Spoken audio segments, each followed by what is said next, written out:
अस्सलाम वालेकुम स्टूडेंट्स, औज़ु बिल्लाहि मिनश शैतानिर रजीम, बिस्मिल्लाहिर रहमानिर रहीम। रब्बि इश्रह ली सदरी वयस्सिर ली अमरी वहलुल उक़दतम मिन लिसानी यफ़क़हू क़ौली क़ब्बिज़नी इल्मा। अच्छा जी, आज का हम सेशन शुरू करने जा रहे हैं। दिसंबर 2022 का हमारा जो है ये रिजल्ट आ चुका है और हम जून 23 के लिए बैठे हुए हैं।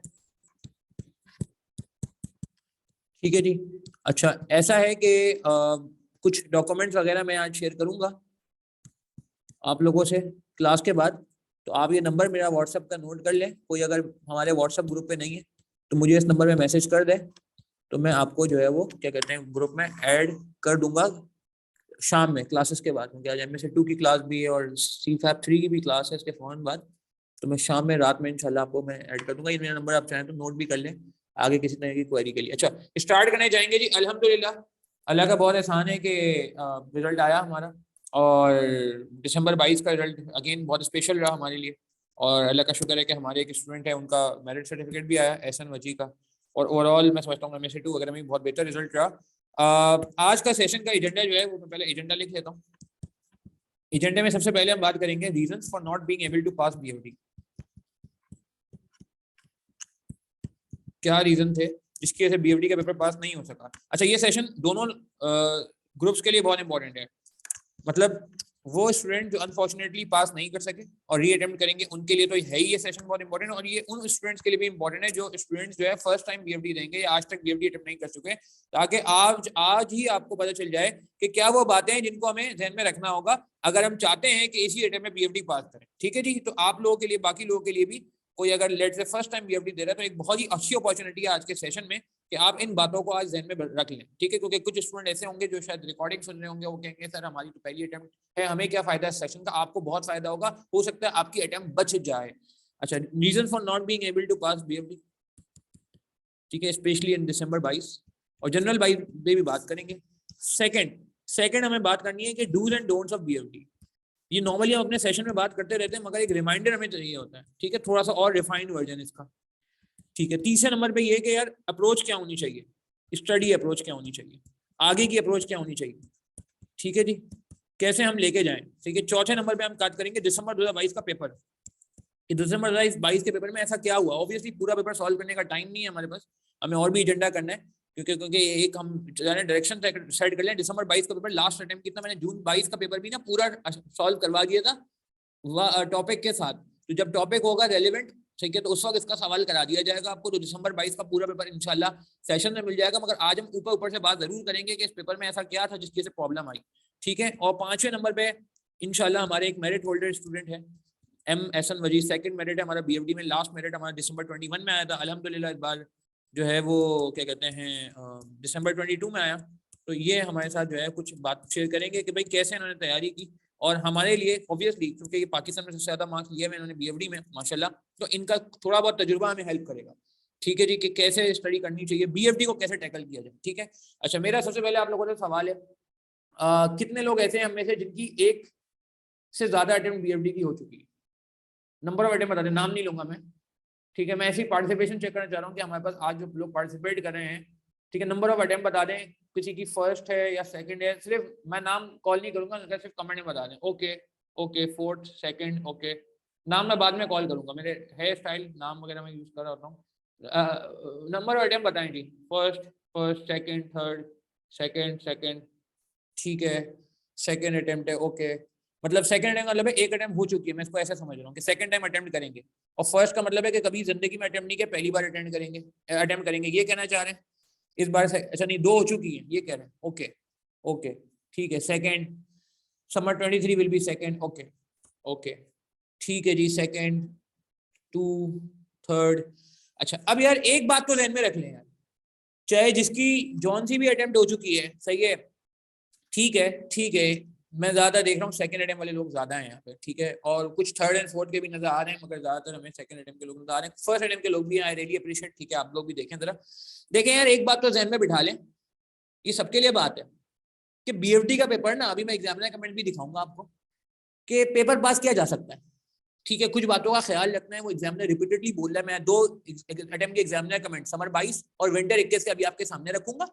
ठीक है, विंटर 22 के एग्जामिनर कमेंट नहीं आए, मगर उसमें भी मोरलेस मुझे उम्मीद है कमेंट्स वैसे ही होंगे एग्जामिनर के। और हमने इस अटेम्प्ट को ना अपनी क्वालिफाइंग अटेम्प्ट बनाना है इंशाल्लाह, ठीक है, कुछ भी करके ये सारी बातें जब इंशाल्लाह फॉलो करेंगे ना यार, ठीक है, तो मुझे कोई नहीं समझ में आती कोई रीजन ऐसा हो कि पेपर पास ना हो सके। ठीक है, कुछ लोगों का बैड लक भी हुआ है अनफॉर्चुनेटली, मैं जब यहाँ आऊंगा तो बात करूंगा कि reason for not being able to pass BFD में कुछ ऐसा भी है, शायद कुछ लोगों का बैड लक हुआ है, मगर अगेन उस बैड लक को कैसे चेंज किया जाए इस पर बात करेंगे। तो आप ये चीज ध्यान से निकाल दें कुछ लोगों के ध्यान में। एक हमारे पास एक स्टोरी इस बार ऐसी भी हुई कि एक स्टूडेंट है हमारे, उनका नाम है रिजवान सलीम, ठीक है, उन साहब ने बीएफडी पास किया। अच्छा, उनका बीएफडी ही रहता था, खाली बीएफडी ही रहता था टू क्वालिफाई, वो पुरानी स्कीम के स्टूडेंट है, उन पे एमएसए एप्लीकेबल नहीं था। तो मैं बताना चाह रहा हूँ कि यार ऐसे भी लोग थे जिनको लगता था कि हम हमारी क्वालिफिकेशन कभी हो ही नहीं सकती बीएफडी की वजह से। ऐसे कम लोग होते हैं वैसे, नॉर्मली बीएफडी आसानी से पास हो जाता है, पास देखेंगे लोग पास कर लेते हैं, अल्हम्दुलिल्लाह अल्लाह का एहसान है। पहली नहीं तो दूसरी अटेम्प्ट में कर लेते हैं, पहली अटेम्प्ट में बहुत सारे लोग कर लेते हैं, हमारे भी इस बार काफी स्टूडेंट ऐसे थे जिन्होंने पहली अटेम्प्ट में किया। मगर मैं एक बता रहा हूँ कि भाई यकीन था उस बंदे को मैं निकाल सकता हूँ, तो उसने उस एज के बावजूद, उसका सीआरए नंबर भी पुराना था बंदे का, ऑब्वियसली पुरानी स्कीम होना था, उसने निकाला। तो आप बस ये इंश्योर कर लें कि यार कुछ हम बातों को फॉलो करने जा रहे हैं, तो इंशाल्लाह ये जो हमारी समर 23 अटेम्प्ट होगी ना, ये हमारी इंशाल्लाह बीएफडी की क्वालिफाइंग अटेम्प्ट होगी। हम बीएफडी को इसमें जो है वो बेहतरीन तरीके से पास कर रहे होंगे, ये हमने आज ही अपने ज़हन में बिठा लेना है, और आप कर सकते हैं और हर बंदा कर सकता है। अच्छा, अब जरा मैं पहले एग्जामिनर कमेंट में बात करता हूँ, फिर रीजन पे आएंगे। अच्छा, पहले आप मुझे बता दें रीजन क्या, अच्छा रीजन क्या हो सकता है।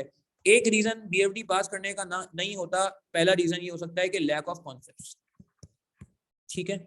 एक ये रीजन जो मुझे लोगों से फीडबैक, मैं रिजल्ट के बाद से लगातार फीडबैक ले रहा हूँ, हर स्टूडेंट से फीडबैक ले रहा हूँ जो अनफॉर्चुनेटली पास नहीं कर सके, क्योंकि जाहिर सी बात है ऐसा नहीं है कि मेरिट आ गया हमारा तो हम बस जो है वो इत्मीनान से बैठ जाएंगे, नहीं है। जो स्टूडेंट पास नहीं हो सके अनफॉर्चुनेटली, हमसे पढ़ के नहीं हुए या वैसे नहीं हुए, ऑब्वियसली हम उनको ऑन करते हैं, तो उनसे फीडबैक हमेशा कितना लाजमी लिया जाता है, और आज इस बार भी लिया गया। एक तो था लैक ऑफ कॉन्सेप्ट, दूसरा ये रीजन आया लैक ऑफ प्रैक्टिस, कि नहीं सर कॉन्सेप्ट तो तकरीबन तगड़े थे मगर प्रैक्टिस नहीं थी, ठीक है। अच्छा, और क्या इशू आया, असद मेमन बिल्कुल सही कह रहे हैं आप, मैं अब मैं नाम लेना शुरू कर दूंगा क्योंकि अब मुझे को मुजायका नहीं है, सही है। और कोई आप लोगों के ज़हन में क्या रीजन लगता है, कोई आप अपने रीजन बताएं। एक और रीजन होता है टाइम मैनेजमेंट, यानी कि स्पीड का मसला है। तो मैं दिसंबर 22 के पेपर पे भी बात करूंगा कि दिसंबर 22 के पेपर में एक्चुअली क्या हुआ पेपर से रिलेटेड। तो रीजंस, यार मेरी तस्वीर इसलिए नहीं आएगी क्योंकि मेरी तस्वीर की जरूरत नहीं है ना, पेपर में मेरी तस्वीर नहीं आएगी, तो वो टेंशन ना ले आप, ज्यादा फोकस आपका कंटेंट पे होना चाहिए। अच्छा जी, लैक ऑफ कॉन्फिडेंस, यस, ये कह रहे पैनिक अटैक हो गया, हुआ है कुछ स्टूडेंट्स के साथ, ये क्यों हुआ है इस पे ही बात करेंगे। अच्छा, उसके बाद एक और रीजन जो था कि lack of focus on theory. Theory तो ऐसी हो जाती है, थ्योरी तो सर आपकी बुक से छाप देते हैं, हाँ हमारी बुक से छाप देते हैं, बिल्कुल सही बात है, बुक में बहुत थ्योरी लिखी है मगर फिर भी, और हाँ बिल्कुल सही है वलीद, मैंने लिख दिया थ्योरी का, fear of failure, panic attack में आ गया हाफिज मोहसिन अमीन, हाफिज मोहसिन अमीन सॉरी, ठीक है, पैनिक, हाँ पैनिक लिख लिया मुजम्मिल जावेद, ठीक है, ये एक रीजन है। अच्छा, अब मुझे एक बात बताएं कि कितने लोगों का रीजन 1 है। अच्छा, आप अब सब अपने अपने रीजन आपके जहन में जो आ रहे हैं ना वो बता दें, 1 2 3 4 5 में से कौन कौन से, एक से ज्यादा भी हो सकते हैं, 1 2 3 4 5, ठीक है, 5 नाम नहीं लूंगा अगेन इस बार में, ठीक है, 5 3 and 4, okay 3 and 4, okay 4, okay okay 3 and 4, 2 and 4, okay 2 2 2 क्या लैक ऑफ प्रैक्टिस, अच्छा okay 1 and 2, okay 1 is a serious one, 1 is a serious one, 2 2 and 3, third क्या टाइम मैनेजमेंट, ओके सही है, 2 and 5 लैक ऑफ फोकस और lack of practice, ठीक है, 2 to 5, 2 and 5 4, ठीक है। और बाकी लोग भी पार्टिसिपेट करें माशाल्लाह, हैं तो काफी सारे लोग, मगर पार्टिसिपेट मैंने देखा अभी तक बहुत सारे लोगों ने नहीं किया है, 1 and 2, 3 and 5, ओके। और कोई रीजन आपके जहन में जो मैंने नहीं लिखा वही बता सकते हैं, मगर मुझे लग रहा है कि ज्यादातर हमने लिख दिया, 2 3 and 4, प्रैक्टिस भी नहीं है, टाइम मैनेजमेंट भी नहीं है, और कॉन्फिडेंस भी नहीं आता, ठीक हो गया, इसका मैं इलाज बताता हूँ आपको। और अच्छा, अब सवाल यार इसका अब वो क्या है, मतलब रेमेडी क्या है। ज्यादातर जो मैंने भी फीडबैक लिया ना लोगों से, इसमें से कोई नहीं है, तो आप अपना रीजन बताएं उमर अकबर, आपको क्या लगता है आपका रीजन क्या है, एनी और, ठीक है। एक और भी होता है कि जी सर मुझे पता ही नहीं अपना रीजन, तो वो ज्यादा खतरनाक होता है। मगर आई रियली अप्रिशिएट मेजोरिटी कुछ ना कुछ पार्टिसिपेट करिए, हर किसी को कुछ ना कुछ आइडिया है। कोई और रीजन आपके जहन में अगर आ रहा है तो मुझे बताएं। लैक ऑफ कॉन्सेप्ट्स, इसमें कोई नहीं है। अच्छा, lack of confidence and wrong paper selection. Okay okay, ठीक है ठीक है, पेपर सिलेक्शन गलत हो गई। ये भी एक मसला है, ये मैं बाद में बात करूंगा कि कभी कभार ऐसा होता है कि हम जज्बात में आके ज्यादा पेपर ले लेते हैं या गलत पेपर ले लेते हैं। खैर वो बाद में बात करेंगे, अभी हम कंट्रोलेबल फैक्टर में बात करेंगे। मगर ये जेन्युइन आपने पॉइंट बताया। लैक ऑफ कॉन्सेप्ट का तो यार एक ही इलाज है भाई, ठीक है, लैक ऑफ कॉन्सेप्ट का तो एक ही इलाज है कि स्ट्रेंथन योर कॉन्सेप्ट्स। कॉन्सेप्ट्स का कोई नेमो बदल नहीं, कॉन्सेप्ट्स का कोई नेमो बदल नहीं है। कॉन्सेप्ट के बगैर बीएमडी का पेपर मैं समझता हूँ पास हो ही नहीं सकता, हो ही नहीं सकता, ये आप जहन में बिठा लें, ठीक है। एक और रीजन भी होता है इसमें, वैसे क्या कहते हैं, ठीक है, बीएफडी के 3-4 दिन पहले ओहो इतना बड़ा गैप ले लिया था, ठीक है, रिवाइज सही नहीं कर सके। आप कह रहे हैं कि बहुत ज्यादा गैप आ गया था तो रिवाइज नहीं कर सके सही तरीके से, ठीक है, ये भी एक रीजन हो गया। देखें यार, कॉन्सेप्ट्स का तो कोई नेमो बदल नहीं है। बीएफडी के क्लासेस में हम भी ये बात कर रहे होते हैं अपने सेशन में कि बीएफडी में रट्टा नहीं है कोई, बीएफडी में स्ट्रेट कॉन्सेप्ट्स हैं, स्ट्रेट कॉन्सेप्ट्स हैं, ठीक है जी। आपको कॉन्सेप्ट्स पता होने चाहिए, आपको कॉन्सेप्ट आने चाहिए, वरना मसला है। तो आप सबसे पहला काम तो ये अपने कॉन्सेप्ट स्ट्रॉन्ग करें। कॉन्सेप्ट स्ट्रॉन्ग करने के बहुत सारे तरीके होते हैं।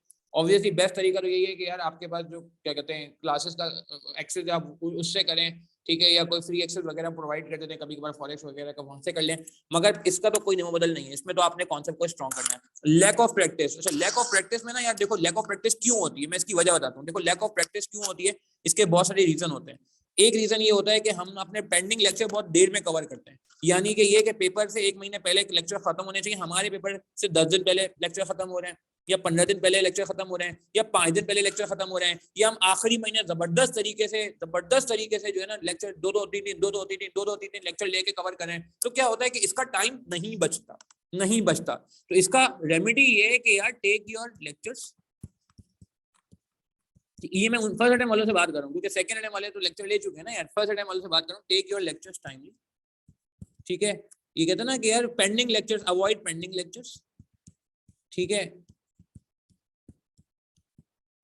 And free your last month, आखिरी महीना जो है ना आपका फ्री होना चाहिए, उसमें आपने कोई नया काम नहीं करना है, ये आपके जहन में हो। अच्छा अब सर हमसे तो होगी, अब हम क्या करें, सेकंड अटेम्प्ट वाले हजरात, सेकंड अटेम्प्ट वाले हजरात क्या कह रहे हैं, सेकंड अटेम्प्ट वाले हजरात ये कह रहे हैं कि भाई उनके लिए मैं ये कहूंगा कि यार अब मैं आपको एक अप्रोच बताने जा रहा हूँ कि आपने उठाना कैसे है वापस से बीएफडी, ठीक है ना। यहाँ पे स्टडी अप्रोच, तो स्टडी अप्रोच में मैं आपको ये कहूंगा कि यार पहले अपने कॉन्सेप्ट को रिवाइज करो, पहले अपने कॉन्सेप्ट को रिफ्रेश करो, पहले अपने कॉन्सेप्ट को स्ट्रेंथन करो।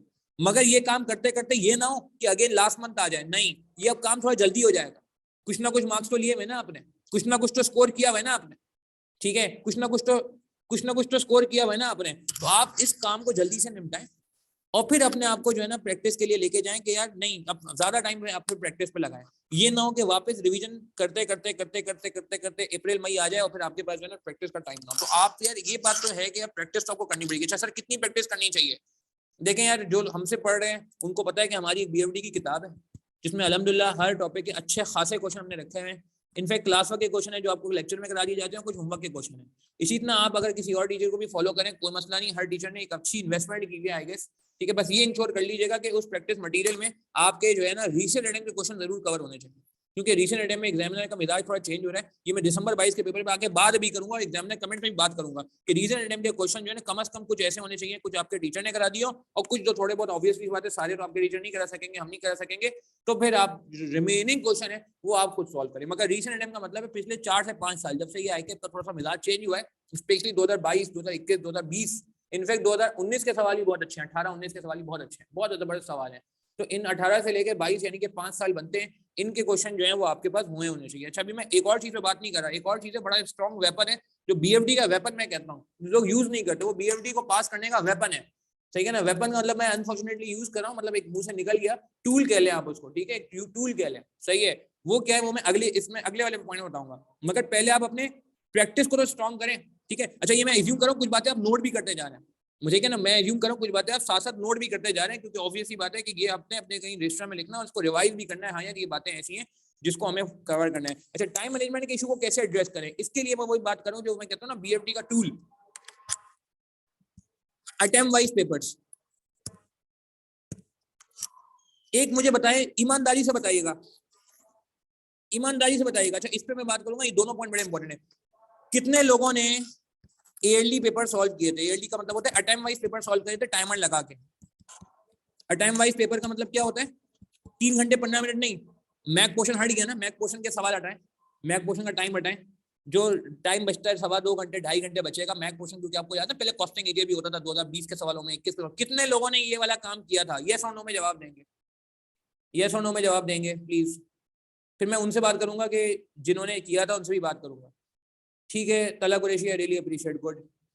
नहीं किया, नहीं किया। अच्छा नाम नहीं ले रहा मैं अगेन यार, ताकि कॉन्फिडेंशियलिटी मेंटेन है। नहीं किया, ओ माय गॉड यार, इतने सारे नो आ रहे हैं। टॉपिक वाइज नहीं बात कर रहा भाई, नहीं टॉपिक वाइज नहीं, टॉपिक वाइज में ऊपर बात कर चुका हूँ भैया टॉपिक वाइज में ऊपर बात कर चुका हूँ। यहाँ पे इधर मैं बात कर रहा हूँ टाइमर लगा के तमीज से एग्जाम सिनेरियो को देखते हुए, भले वो आपका पूरा हुआ नहीं हुआ, मैं उससे बात नहीं कर रहा, सही हुआ गलत हुआ है, पास हुए नहीं हुए, आपने अटेम्प्ट कितना किया। मेरा यहाँ पे अटेम्प्ट है, अटेम्प्ट जी। Individual question takes longer time, I know, I know, I am talking about complete paper where you are coping many topics in a single time, in a single go। ठीक है, अच्छा अब मैं बताता हूँ क्यों ये क्यों करना जरूरी है इसमें। अच्छा ये उन लोगों से बात हो रही है जिनका 3 मसला था खास तौर पे, और वैसे भी मैं समझता हूँ ये होना चाहिए। देखें यार, अच्छा कितने लोगों ने 3 अटेम्प्ट के पेपर सॉल्व किए थे? अब जिन्होंने यस किया है उनसे बात हो रही है, 3 अटेम्प्ट के सॉल्व किए, जिन्होंने अटेम्प्ट किया उनसे बात हो रही है। 3 अटेम्प्ट सॉल्व की थी, 3 यस से ज्यादा अटेम्प्ट। अब मैं ओके गुड, ठीक है आपने किया था यादान, दैट्स रियली गुड। और मार्क्स कितना है यादान आपके? मार्क्स कितने हैं और रीजन क्या था यादान तुम्हारा इसके? मतलब ये तुमने अटेम्प्ट वाइज क्वेश्चन भी किए हैं, 3 अटेम्प्ट भी तुम्हारी सॉल्व हुई हैं, तुम्हारे मार्क्स और वो कितना है, क्या नाम है? ओके 42 है, नॉट वेरी गुड। थोड़ा एग्जामिनर ने इस बार मुझे लग रहा है चेकिंग भी टाइट की है, शायद थोड़ा सा स्ट्रिक्ट चेकिंग की है, बट ठीक है। अच्छा अब यार सुनिए जरा भाई, अटेम्प्ट ये कह लें सॉल्व अटेम्प्ट वाइज पेपर, ये बीएफडी का सीक्रेट टूल है जो बहुत सारे लोग नहीं करते।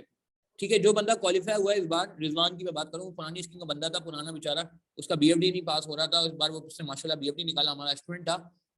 तो उस बंदे ने मुझे बोला, आई थिंक लाहौर से था मेरे ख्याल से, if I am not wrong, तो उस लड़के ने मुझे बोला सर इस बार मैंने ना ज्यादा फोकस पे किया सॉल्व अटेम्प्ट वाइज पेपर, इससे 2 फायदे हो जाते हैं। अच्छा ये अटेम्प्ट वाइज पेपर आप डायरेक्ट कर नहीं सकते, आपको पहले अपने कॉन्सेप्ट और अपनी प्रैक्टिस को तगड़ा करना होगा ताकि आप यहाँ पहुंचे, वरना अगर आप direct attempt wise paper solve करने जाएंगे कॉन्सेप्ट और प्रैक्टिस के बगैर, तो आप वहाँ पे वो कहते हैं ना कि क्या कहते हैं, डिजास्टर कर देंगे, डिजास्टर कर देंगे। ठीक है बिल्कुल, 42 बहुत सारे लोग यहाँ हैं यार, ये क्या कहते हैं 42 क्या 47 भी मैंने देखे हैं यार, 46 47, दिल बड़ा खराब हुआ मेरा, मैंने कहा यार ये क्या मजाक है यार, 46 47 मार्क्स तो यार मतलब ऐसी बंदा मुरवत में ही पास कर दे यार। खैर क्या कर सकते हैं, कंप्लीट 2-3 घंटे लगा के सॉल्व नहीं हो पाया, नहीं यार ये करना पड़ेगा अबरार, ये करना पड़ेगा। तो आप solve attempt wise papers with time recording, with time barrier, ठीक है, and not your findings, not your findings. ये भी मैं एक बहुत इंपॉर्टेंट बात करूंगा कि यार देखो एक मसला क्या होता है, हम कोई सवाल करते हैं हम उसकी गलतियां नोट नहीं करते, ये मैं अभी इसमें अगले वाले में बात करता हूँ, मगर ये बात आप मैं आज बता रहा हूँ भाई, जिनकी पहली अटेम्प्ट है वो समझ ले कम से कम 3 अटेम्प्ट करनी है, और जिनकी पे 1 से ज्यादा अटेम्प्ट हो गई है उनके लिए डबल कर ले, कम से कम 6 अटेम्प्ट आपने इस तरह करनी है। मैं आपको सीरियस बता रहा हूँ, ये 6 अटेम्प्ट आप नहीं करेंगे गड़बड़ हो जाएगी। देखें यार, जिन लोगों की 1 अटेम्प्ट हो चुकी है उनको मैं ये कहूंगा कि आपको इसमें अब काम ज्यादा टाइम नहीं लगेगा, सॉरी आपको अभी कॉन्सेप्ट रिवाइज करने में ज्यादा टाइम नहीं लगेगा, आपके पास रजिस्टर प्रॉपर मेंटेन हुआ है, आपके पास सारा कंटेंट अवेलेबल है, आप इसमें ज्यादा टाइम आपको नहीं लगेगा। फिर आप जो टाइम है इस पे लगाएं, जब इन दोनों से फारिग हो जाएंगे, जो कि मैं समझता हूँ उस बंदे से जो फर्स्ट टाइम पेपर दे रहा है उससे ज्यादा आपके पास टाइम अवेलेबल है, ठीक है, आपके पास कुछ ना कुछ नॉलेज, आपके पास कुछ ना कुछ मार्क्स आपके ऑलरेडी स्कोर हुए हैं, अब आपके पास जो है ना बहुत ही गोल्डन अपॉर्चुनिटी है कि आप अटेम्प्ट वाइज पेपर सॉल्व करें। इसके 2 फायदे होंगे। पहला फायदा ये होगा कि यार बहुत सारे लोगों को ये शिकायत होती है, पता नहीं आप में से कितने लोग हैं उनको ये शिकायत हुई है कि सर हमसे पेपर में ना गलत सीक्वेंस हो जाती है। क्या ऐसा किसी को फील हुआ है कि पहला सवाल हमने गलत पिक कर लिया जिसमें टाइम बहुत लग गया, उसकी वजह से हमारा दूसरा और तीसरा और चौथा और 5वां तो बिल्कुल स्पॉइल हुआ? क्या आप में से कोई ऐसा है? मैंने यहाँ रीजन में नहीं लिखा मगर मैं पूछना चाह रहा हूँ मुझे, क्योंकि वो टाइम मैनेजमेंट में आता है। क्या आप में से कोई ऐसा है जिसने कहा कि यार पहले सवाल में हमने बहुत टाइम लगाया, फिर दूसरे सवाल में आए तो थोड़ा सा हमें एहसास हुआ, मगर गेम हाथ से निकलती गई, और तीसरे चौथे के बाद तो फिर पांचवे पे पहुंचे तो बस लगा अब तो 15 मिनट रह गए, 10 मिनट रह गए, अब क्या होगा, 20 मिनट हो गए, प्लॉट बना के मुश्किल से हमने जो है जो थोड़ा बहुत तेजा हुआ था वो हमने करके आगे बढ़ गए। क्या ये हुआ है किसी के साथ? काफी सारे लोग कह रहे हैं यार देखो यस, मर्जर वाले में बहुत टाइम लग गया, फॉरेक्स में बहुत ज्यादा टाइम लग गया। अब ये क्यों मैं आपसे बात कर रहा हूँ कि यार हर पेपर में ना मैं आपको बताऊंगा, एक सवाल होता है बहुत आसान जो सबसे पहले करना होता है, और एक सवाल होता है सबसे मुश्किल जो सबसे आखिर में करना होता है।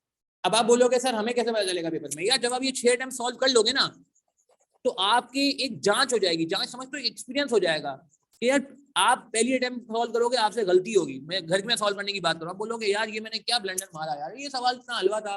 मैं आपको भी इसकी ना एक प्रूफ दूंगा, इसका एक प्रूफ है मेरे पास, मैं आपको भी प्रूफ भी दूंगा समर 22 को देखते हुए, ठीक है? अच्छा फिर क्या होता है कि आप जब दूसरी दफा सॉल्व करते हो ना तो आप थोड़ा और ब्लेंडर मारते हो मगर कम ब्लेंडर मारते हो, अब आपका जो सिलेक्शन होती है थोड़ी इंप्रूव होती है। मगर जब तीसरी अटेम्प्ट के बाद चौथी पांचवी छठी अटेम्प्ट पे जाते हो तो आपको समझ आ चुकी होती है कि यार किस पेपर का पहला सवाल कौन सा उठाना चाहिए। मैं ये नहीं कह रहा 100% एक्यूरेसी आ जाएगी, ठीक है, 100% एक्यूरेसी नहीं आएगी, मगर यार एक जिसे कहते हैं ना कि आपकी सेंस बन जाएगी। तो ईयरली पेपर करने से दो फायदे हो रहे हैं, एक तो टाइम मैनेजमेंट भी हो रही है, ठीक है, आपकी पेपर क्योंकि अच्छा पेपर में इससे बड़ा फर्क पड़ता है, अगर आपका पहला सवाल बहुत अच्छा हो जाए ना तो आपका खून डबल हो जाता है, ठीक है, your heartbeat improves. Otherwise अगर आपका पहला सवाल ही ब्लंडर हो जाए, आप कहते हो यार 500 सवाल थे उसमें से मैंने पहला ही ब्लंडर मार दिया, मैं बाकी सब में क्या करूंगा यार। पहला तो वैसे ही ऐसा होता है जिसमें आपकी ज्यादा एफर्ट लग रही होती है, एनर्जी लग रही होती है, टाइम लग रहा होता है, फोकस लग रहा होता है। आप बात समझ रहे? तो sequence is also one of the issue, even though I have written over here because I can see कि यार वो टाइम मैनेजमेंट में ही आ जाता है, क्योंकि आप फिर जाहिर सी बात है ऐसा कोशिश करते हो कि जल्दी जल्दी कवर हो। तो सीक्वेंस की भी आपको यहाँ पे बहुत ज्यादा जिसे कहते हैं ना कि हेल्प मिलेगी अगर आप पहले से एक्सपीरियंस करके जाओगे। और दूसरा टाइम मैनेजमेंट तो होगा ही होगा, टाइम मैनेजमेंट तो होगा ही होगा, ठीक है। अच्छा एक और फायदा क्या हो जाता है कि यार देखो जब एक बात हमेशा याद रखना, आप बोलो सर मुझे तो टाइम का मसला कभी घर पे आता ही नहीं, यार घर पे इसलिए नहीं आता, जब आप टॉपिकल क्वेश्चन करते हो ना तो एक लर्निंग कर्व आ जाता है। आप पहला सवाल सॉल्व करते हो फिर उसी से कनेक्टेड दूसरा सवाल होता है, फिर उसी से कनेक्टेड मतलब उसी टॉपिक का तीसरा सवाल होता है। इवन तो सवाल डिफरेंट होते हैं मगर क्या होता है कि एक सेंस होती है, सवाल सॉल्व करने का स्टाइल होता है, फॉरेस्ट सॉल्व करने का अलग स्टाइल है, इन्वेस्टमेंट सॉल्व करने का अपना स्टाइल है, वैक का बिल्कुल अलग जो है ना तरीकेकार है। तो यार जब आप एक ही जैसे कहते हैं टॉपिक के सवाल करते हो तो आपका तरीकेकार रिपीट हो रहा होता है, सवाल नहीं तरीकेकार रिपीट हो रहा होता है। मगर जब आप ईयरली करते हो तो आपको डिफरेंट माइंडसेट पे जाना पड़ता है। अब सर मेरे पास तो टाइम ही नहीं होता, यार टाइम निकालना पड़ेगा। जब आप लेक्चर लेने के लिए 3 घंटे निकालते हो ना यार, हमारे 2.5-3 घंटे लगते हैं ना लेक्चर लेने में, जाहिर सी बात है यार क्या करें, इन्वेस्टमेंट करनी, प्रैक्टिस भी करनी है, उस लेक्चर में कॉन्सेप्ट भी लेना है, उस लेक्चर में डिटेल सारी बात करनी है, तो बिल्कुल जितना मैं कहूंगा यहाँ भी टाइम निकालना पड़ेगा। तो यार ये मैं आपको बताऊँ जितनी सारी मैंने बात अभी तक की है ना इस सेशन में अभी तक, उसमें सबसे इंपॉर्टेंट बात जो मैं कहूंगा ना अभी तक है वो यही है कि आपने अटेम्प्ट वाइज पेपर सॉल्व करने, और आपसे ये हो नहीं सकेंगे सॉल्व जब तक आपने कॉन्सेप्ट और अपनी प्रैक्टिस को स्ट्रॉन्ग ना करें, ठीक है जी। तो ये तैयार कर लिया हमने, कॉन्फिडेंस आए बिल्कुल होगा, बिल्कुल होगा, बिल्कुल होगा जब आप ये अटेम्प्ट वाइज पेपर जाएंगे। अच्छा लैक ऑफ कॉन्फिडेंस का एक बहुत बुरा जो मैं समझता हूँ ना पैनिक अटैक हो जाता है। अब आप लोग ईमानदारी से बताएंगे, ईमानदारी से बताएंगे इस बार, यस और नो में जवाब देंगे। मैं इस बार नाम नहीं कॉल करूंगा, अगेन वैसे मैं नाम बहुत कॉल करता हूँ लाइव सेशन में ताकि इंटरेस्ट बरकरार है आप लोगों का, मगर फिर भी कितने लोग ऐसे हैं ईमानदारी से बताएंगे जब वो क्वेश्चन खुद सॉल्व कर रहे होते हैं, प्रैक्टिस कर रहे होते हैं, खुद सॉल्व कर रहे होते हैं, या जब आपको कहा जाता है कि जब आपको खुद सॉल्व करना पड़ता है और कहीं स्टक होते हैं तो सोल्यूशन देख लेते हैं मिड वे में, दरमियान में सोल्यूशन देख लेते हैं। आपका लेट से सोल्यूशन शुरू हुआ, आप ऐसे ऐसे ऐसे सॉल्व करें, यहाँ पे कहीं फंस गए, तो अब यहाँ पे फंसने के बाद आपने कहा यार पता नहीं मैं सही कर रहा हूँ नहीं कर रहा, पता नहीं आगे सही होगा नहीं होगा, पता नहीं मैं गलत ना कर दूं, तो यहाँ पे सोल्यूशन देख लेते हैं, फिर थोड़ा सा आगे बढ़ते हैं, एक और जगह सोल्यूशन देख लेते हैं, फिर पूरा कंप्लीट हो जाता है। क्या ऐसा करते हैं हम? यस और नो, यस और नो, नाम नहीं कॉल करूंगा। क्यों करते हैं? वैसी वजह है, मैं भी ह्यूमन हूं, मुझे भी होता है यार पता नहीं गलत होगा, टाइम नया हो जाएगा यार। यार ये ना ये इसका किलर है, किसका? क्यों? आपको जब कॉन्फिडेंस नहीं था आपने सोल्यूशन देख लिया, जब को आपको कॉन्फिडेंस नहीं था आपने सोल्यूशन देख लिया, पेपर में कौन सोल्यूशन दिखाएगा? पड़ोसी, पड़ोसी का खुद पता नहीं सही है नहीं, वो खुद परेशान घूम रहे हैं, उसकी खुद शक्ल पे बेचारे के 12 बज रहे हैं। बिल्कुल ये करना पड़ेगा। देखें यार मुझे पता है, मैं बीइंग ह्यूमन मुझे भी बहुत ज्यादा जैसे कहते हैं ना कि टेम्पटेशन होती है, टेम्पटेशन का वर्ड है वो एक मेरे ओ लेवल के इंग्लिश में आया था टेम्पटेशन, मुझे मतलब ही नहीं पता था, पता नहीं मुझ पे क्या लेके आ गया, अल्लाह माफ करे। खैर वो जैसा जैसा फिर जो भी हुआ अल्लाह का शुक्र है, फिर इतना वो नहीं हुआ, कुछ ना कुछ इज्जत बच गई थी। मगर टेम्पटेशन का अल्लाह समझते हैं कि आपको ना एक प्रोवोक किया जा रहा होता है, अंदर से एक फीलिंग आ रही होती है कि नहीं यार अगर मैंने यहाँ पे सोल्यूशन नहीं देखा और पूरा गलत हो गया तो मेरा टाइम नया होगा, काटना पड़ेगा। तो भाई ये अब कर ले, कोई बात नहीं। मैं अपना एक्सपीरियंस बताऊं, मैंने ये हैबिट बीएफडी में आगे चेंज की है, मेरी सीए फाइनल में ये हैबिट जो है ना बीएफडी में आगे चेंज हुई, वरना पहले एफएफआर वगैरह तक मैं भी यही करता था। जब मैंने बीएफडी में ये हैबिट चेंज की ना, तो आप यकीन करें ऐसा हुआ कि जब मैं इस तरह आगे बढ़ता था, यानी कि मैं यहाँ सोल्यूशन नहीं देख रहा, मैं आपको रिकमेंड कर रहा हूँ कि यार आपको जो समझ आ रहा है आप आगे बढ़ जाओ, क्योंकि अगर आप कॉन्सेप्ट ले चुके हो, अगर आप प्रैक्टिस करने जा रहे हो, अगर आप एयरली पेपर कर रहे हो, कुछ भी कर रहे हो, अब जब आप टॉपिक के एंड के क्वेश्चन करो, प्रैक्टिस क्वेश्चन करो, तो यार वहां पे एक्सपेक्टेशन नहीं आपको टॉपिक आ गया, और अगर नहीं भी आया तो कोई बात नहीं यार, पेपर में भी तो अनसीन चीजें आती है ना, अनसीन चीजें आती हैं, हर डिफरेंट स्टाइल के सवाल आते हैं, डिफरेंट तरह की चीजें आती हैं, तो वहां पे क्या है कि आप इसको लेके जाए एंड तक। अच्छा, मैं अपना एक्सपीरियंस शेयर करूं तो मेरे साथ ऐसा होता था, 50% केस में मैं गलत होता था। गलत का मतलब है कि मेरा पूरा सवाल गलत हो जाता था, कट जाता था सवाल। अब मगर अच्छा, मैं 50% केस में गलत हो जाता था तो मुझे कोई ज्यादा अफसोस नहीं होता था।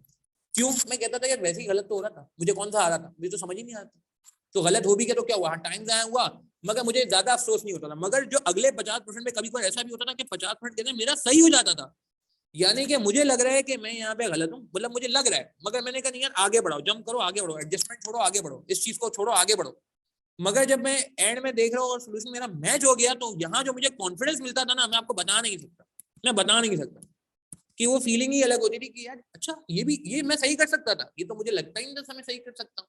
क्योंकि हमारे सी में मसला क्या है कि हम कॉन्फिडेंट ही नहीं होते, हमारा कॉन्फिडेंस का इशू, यही आप लोगों ने बोला ना यार, अभी रीजन बताया। तो मेरी आप लोगों से यार ये गुजारिश है प्लीज यार, कि आप अभी से ये हैबिट को चेंज करने की कोशिश करें, क्योंकि होगा क्या पेपर में ना आपको वरना थोड़े थोड़े देर बाद, अच्छा इसकी स्पीड भी स्लो होती है, आप माने या ना माने, आपको थोड़ी देर बाद में जब आप रुकोगे ना, तो आप रुके रहोगे, ब्लॉक आ जाएगा, ब्लॉक समझ तो बैरियर आ जाएगा, हर्डल आ जाएगा। अब आपका माइंड आपको मजबूर कर रहा है कि यार नहीं नहीं रुको रुको रुको, वो जरा पहले सोल्यूशन तो है ही नहीं, क्या करें, अभी सबर करो, पहले इत्मीनान कर लो, तसल्ली कर लो, फिर आगे बढ़ेंगे। यार तसल्ली करने के चक्कर में, इत्मीनान करने के चक्कर में आपका टाइम निकल जाएगा। इस बार का पेपर मैं समझता हूँ ज्यादा लेंथी नहीं था, लोगों ने मुझे फीडबैक दिया 1995 का भी अटेम्प्ट हुआ, मगर इससे पहले मुझे जो फीडबैक मिलता था, जो लोग पास होते थे उनका भी फीडबैक ये होता था 80 से 85 अटेम्प्ट हुआ, 80 से 85 अटेम्प्ट हुआ। इस बार मुझे थोड़ा सा बेहतर लगा, मगर अगेन आई एम सेइंग कि यार प्लीज यार स्टॉप रेफरिंग सॉल्यूशन।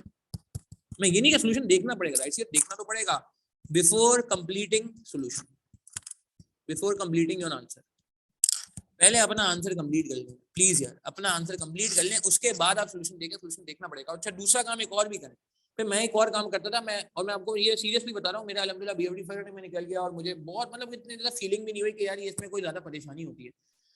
दूसरा काम आप ये करें कि यार जब आपने देख लिया कि हाँ यार मेरा जो है ना ये गलत हुआ है मिसाल के तौर पे, तो अब आप क्या करें कि पॉइंटर्स बनाएं कि जी पहली गलती मेरी यहाँ आई थी, दूसरी गलती मेरी यहाँ आई थी, तीसरी गलती मेरी यहाँ आई थी। तो मैं क्या करता था, उसके बाद एक लॉक बनाता था, इश्यूज लिखता था, या मैं कहता था कि यार गलत क्या हुआ है, तो एक इशू क्या गलती हुई, दूसरा इशू क्या गलती हुई, तीसरा इशू क्या गलती हुई। अब इससे मुझे फायदा क्या हो गया, अब मेरा उम्र भर के लिए काम हो गया, क्या क्या मेरा उम्र भर के लिए काम हो गया, क्या हो गया कि यार अब जब भी इस तरह का सवाल आएगा आइंदा, या मुझे रिवाइज करना होगा, तो मुझे पूरा सवाल सॉल्व ही नहीं करना पड़ेगा, मुझे पता है सवाल में मुझे क्या क्या आता है। जो चीज आपको सही हो रही है ना, मैं आपको बताऊं, वो आपको समझो समझ आ गई, वो आप सही कर लोगे पेपर में। मैं और आप जो आज का सेशन अटेंड करें क्यों करें, मैं और आज जो बातें करें ये क्यों करें, हम और आप जो वापस मेहनत करेंगे अगर, तो क्यों करेंगे कि जो आपके मार्क्स नहीं आ सके, जो आपकी गलतियां हुई उनको ओवरकम कर लें। तो अगर आपने अपने जितने भी इश्यूज हैं वो लिख दिए यहाँ पे, तो इन्हीं को तो आपने क्या करना है, ओवरकम करना है। तो अगर आपने सवाल के बाद एक पेज छोड़ के, आधा पेज छोड़ के, कुछ जगह छोड़ के वो इश्यूज उस सवाल के लिख लिए, तो अब आपको ये सवाल पूरा सॉल्व करने की जरूरत नहीं, अब आप खाली इन गलतियों को रिवाइज करेंगे। कुछ लोग मुझसे पूछते हैं सर पेपर से एक दिन पहले हम क्या करें, तो मैं उनको कहता हूँ पेपर से एक दिन पहले आप कुछ भी सॉल्व ना करें, आप सिर्फ अपनी गलतियां जो है ना, जो आपने कहीं गलतियां आइडेंटिफाई की हैं वो आप पढ़ते हैं। तो this is the best tool. जब आप पेपर में जाओगे तो आपको पता होगा कि यार अच्छा मैं यहाँ पे ये गलती करता, अलर्ट, इवन सिली मिस्टेक हो रही है वो भी लिखो, क्योंकि सिली मिस्टेक की एग्जामिनर में कोई माफी थोड़ी है, एग्जामिनर माफ थोड़ी कर देगा सिली मिस्टेक पे, सिली मिस्टेक पे भी मार्क्स कटेंगे, जाहिर सी बात है, उसको भी ओवरकम करने की जरूरत होती है। इवन तो वो इतनी सीरियस नहीं होती, मगर बहरहाल हमारे एक एक मार्क कीमती है ना यार। क्या कहने आर के कह रहे हैं, एट द एंड में देखते हैं, देखने के बाद अगर 50% सवाल गलत हो जाता है, तो क्या उस सवाल को दोबारा करना चाहिए या सिर्फ उसकी मिस्टेक नोट करें। मेरे ख्याल से मिस्टेक नोट करें, वापस सवाल ना सॉल्व करें, क्योंकि देखें वापस सवाल सॉल्व करेंगे तो आपके जहन में एक फीलिंग आएगी यार ये तो मैंने कर लिया, ठीक है। आप मिस्टेक नोट करें, भले हाँ उसको बाद में कभी पेपर से पहले एक आपको लगे बहुत ही खतरनाक सवाल था, जैसे कुछ सवाल बड़े जबरदस्त, सफर लिमिटेड, ताहिर लोधी के नाम से एक सवाल है, हॉस्पिटल वाला, आई डोंट नो आप लोगों को याद आ रहा है नहीं आ रहा। एक सवाल है मर्जर इक्वेशन का, टीटीएल बीटीएल, बेहतरीन सवाल है, ट्यूलिप टेक्सटाइल लिमिटेड, जिसमें वेटेड एवरेज बीटा का कॉन्सेप्ट है, city limited very amazing question, city limited. पिछली अटेम्प्ट में समर 22 में एक सवाल आया था जिसमें वो उसने डेट बीटा वगैरह भी पूछा था, बहुत मतलब वेरी गुड क्वेश्चन, ठीक है। क्या कहते हैं जिसमें उसने वो पूछी थी, क्या कहते हैं आर्बिट्राज वाली थ्योरी पूछी थी, तो कहने का मतलब कुछ सवाल होंगे जो शायद आपको वापस भी करने पड़ेंगे, मगर आप प्लीज अगर इसको इशू लिख लेंगे तो मेजर काम आपका यहाँ पे हो जाएगा। तो ये बात समझ आ रही है कि आपने नहीं करना। And last but not the least theory. Theory के लिए यार मुझे एक बात बताएं, कितने लोगों ने थ्योरी की रिटन प्रैक्टिस की थी? मुझे पता है इसमें मेजोरिटी का आंसर नो ही आएगा, कूलर वाला सवाल ही बना सकता है। क्या आप लोगों ने रिटन प्रैक्टिस की थी? मैथ्स वीक है, कोई मसला नहीं है। देखें जिसकी मैथ्स वीक है तो टेंशन ना ले, जितनी मैथ्स चाहिए होती है देखिए हम तो अपने सेशन में सिखा देते हैं, और मैं नहीं समझता बहुत कोई रॉकेट साइंस चाहिए, वो आपको टीचर्स आपके टीचर सिखा देते होंगे। मैं तो अपने सेशन में अल्हम्दुलिल्लाह जितनी मैथ्स चाहिए बता देता हूँ। क्या हम थ्योरी की रिटन प्रैक्टिस कर रहे हैं? इसमें मैं समझता हूँ 90% लोगों का आंसर नो होना चाहिए। बाकी लोग क्या कहते हैं? कोई है क्या थ्योरी की हमने रिटन प्रैक्टिस की? यार एक मसला है, ये एक मसला है। ये मैं थ्योरी के पेपर में अभी मेरी इसके बाद एसपीएम की भी क्लास है इंशाल्लाह, अल्हम्दुलिल्लाह मैंने एसपीएम भी अभी रिसेंटली पढ़ाना शुरू किया है, और सेकंड बैच होगा हमारा एसपीएम का इस बार। लास्ट बैच में भी अल्लाह का शुक्र है कुछ स्टूडेंट पास हुए, और वहां भी मैंने एक चीज नोट की बड़े मजेदार कि यार थ्योरी की रिटन प्रैक्टिस नहीं हो पाती हमसे, हमारा दिल नहीं चाहता, हमारा जहन मानने को तैयार नहीं है। मैं आपको ये बता दूंगा यार, अब आपको मैं एक जो बात करने जा रहा हूँ, अब ये देखिए, अब मैं नहीं बोलूंगा आपसे कुछ, एग्जामिनर बोलेगा आपसे कुछ। ये समर 22 का पेपर है, उसके एग्जामिनर कमेंट है समर 22 के, ठीक है, क्योंकि अभी विंटर 22 के एग्जामिनर कमेंट आई नहीं है, सजेशन सोल्यूशन आ गया आई गेस मेरे ख्याल से 1-2 दिन पहले, मगर ये नहीं आया। अब आप ये जरा एग्जामिनर की बातें सुनिए क्या कह रहा है। एग्जामिनर कह रहे हैं overall passing ratio is 29% which is slightly lower than the previous result of 31%। अच्छा मुझे एक बात बताएं, एक सवाल है मेरा आपसे, क्या बीएफडी का पासिंग परसेंटेज 29 और 31 बुरा है, अच्छा है या मॉडरेट है?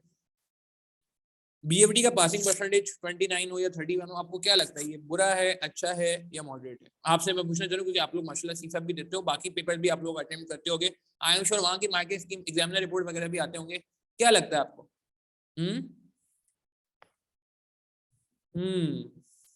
अच्छा, अच्छा है जी, बिल्कुल अच्छा है कह रहे हैं। हमारा कह रहे हैं नॉट गुड, असद मेमन कह रहे हैं मॉडरेट है, कामरान गौरी कह रहे हैं मॉडरेट है। इशू लॉग में क्या लिखना होगा अबरार? मिस्टेक्स लिखनी होगी, जो भी मिस्टेक्स आई हैं, और अगर कोई वर्किंग गलत थी तो उस वर्किंग को लिखना होगा कि जी लेट से मेरी सेल्स की फला फिगर में मसला था, या लेट से मेरा जो है ना वो क्या कहते हैं बीटा गलत आया था तो आपने बीटा की वर्किंग कर दी। मॉडरेट है मेरे हिसाब से, बिल्कुल ये मॉडरेट है, मैं इसको बुरा नहीं बोलूंगा, हरगिज़ बुरा नहीं बोलूंगा। आपके सामने लॉ की एग्जांपल है, कॉर्पोरेट लॉ का पेपर हमेशा आप देखें परमानेंट ग्रेड हंड्रेड्स में आ रहा है, इवन तो बच्चे कम अटेम्प्ट करते हैं मगर इतने कम भी बच्चे अटेम्प्ट नहीं करते कि उसका 100 या परमानेंट ग्रेड है। ठीक है, इस बार बीएफडी का परमानेंट ग्रेड 450 के करीब है, पिछली बार बीएफडी का परमानेंट ग्रेड 500 के करीब था। ये समर 22 का रिजल्ट है, तो समर 22 में 29% था जब परमानेंट ग्रेड 500 समथिंग आए थे। इस बार मैं एज्यूम कर रहा हूँ, मुझे लग रहा है कि पावर पासिंग रेशियो थोड़ा सा कम होगा, शायद मैं समझता हूँ 25-26 के आसपास होगा, मुझे ऐसा लगता है। आई कैप से कोई बात नहीं हुई इस बारे में, मगर मेरा अपना अंदाजा ये कहता है, वो तो एग्जामिनर कमेंट आएंगे तो पता चलेगा, 25-26% होगा हमारी दिसंबर 22 की टीम। थोड़ी सी मैं समझता हूँ दिसंबर 22 की team slightly difficulty as compare to previous attempt, passing permanent grade भी गिरे, हालांकि नंबर ऑफ स्टूडेंट माशाल्लाह ग्रो ही हो रहे हैं, बाकी सब पेपर्स के परमानेंट ग्रेड बढ़े, आपने नोट किया होगा, एसपीएम के भी बढ़े, मैं एसपीएम के सेशन में बात करूंगा, 200 परमानेंट ग्रेड बढ़े माशाल्लाह। लॉ के तकरीबन, हाँ लॉ के इतने नहीं बढ़े हैं, उसके भी इतने नहीं बढ़े, 10-12 पड़े होंगे, मगर ये कि यस एफएफआर और ऑडिट के ठीक ठाक आए परमानेंट ग्रेड्स, बीएफडी के गिरे तो 29 से कम हो गए 25-26 हो जाएगा। मगर यार अगर चले 20, मैं इसका पासिंग परसेंटेज बनाता भी हूँ मगर, अच्छा मैं बड़ी इंपॉर्टेंट बात करने जा रहा, सॉरी पहले मैं वो बात कर लूंगा, रहना जाए। Better performance in the area of financial risk management, capital investment world observe however in theory, ये देखें जो मैं बात करना चाह रहा था, हाउएवर इन थ्योरी और analysis based question performance were not satisfactory, performance were not satisfactory. ये एग्जामिनर कह रहा है, मैं नहीं कह रहा, ये एग्जामिनर कह रहा है कि हमारी थ्योरी का जो स्टाइल है वो सेटिस्फैक्टरी नहीं है, थ्योरी का जो स्टाइल है वो सेटिस्फैक्टरी नहीं है। अच्छा ये सिर्फ ये समर 22 में बात नहीं हो रही है, आपको मैं विंटर 21 के एग्जामिनर कमेंट दिखाता हूँ।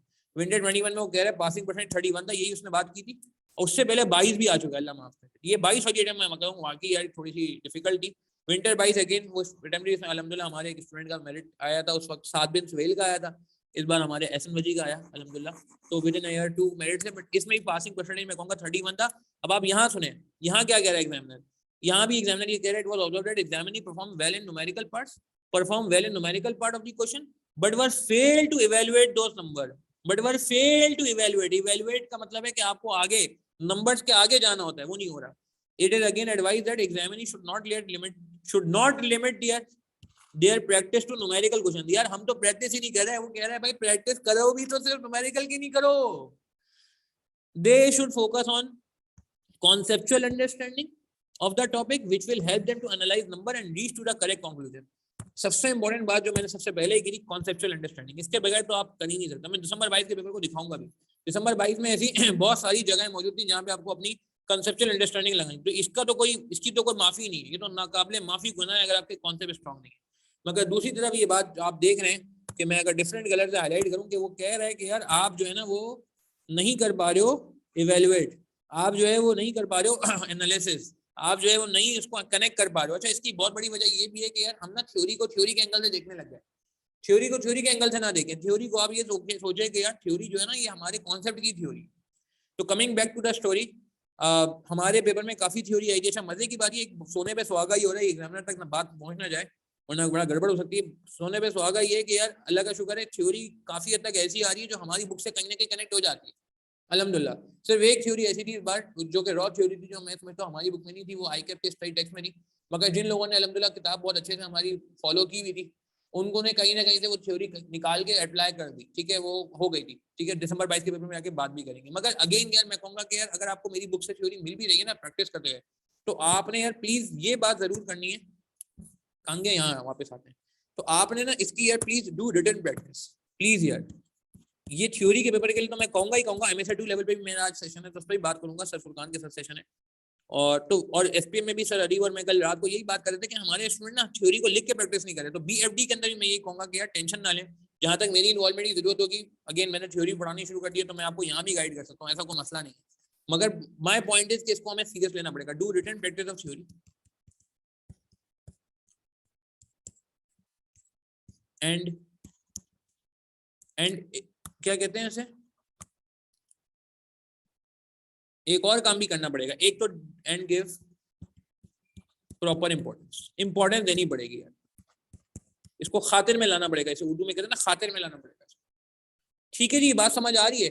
तो यार ये मैंने कुछ बातें लिखी हैं कॉन्सेप्ट्स के लिए, आप अपने कॉन्सेप्ट स्ट्रॉन्ग करें, चाहे आपको अगर वापस क्लासेस लेनी पड़े। अच्छा, अब आप सवाल ये कहते हैं क्या वापस क्लासेस लेने की जरूरत है? मेरे ख्याल से सिर्फ एक जगह है, अगर आपके कॉन्सेप्ट मसला है तो आपको क्लास लेने की जरूरत पड़ती है।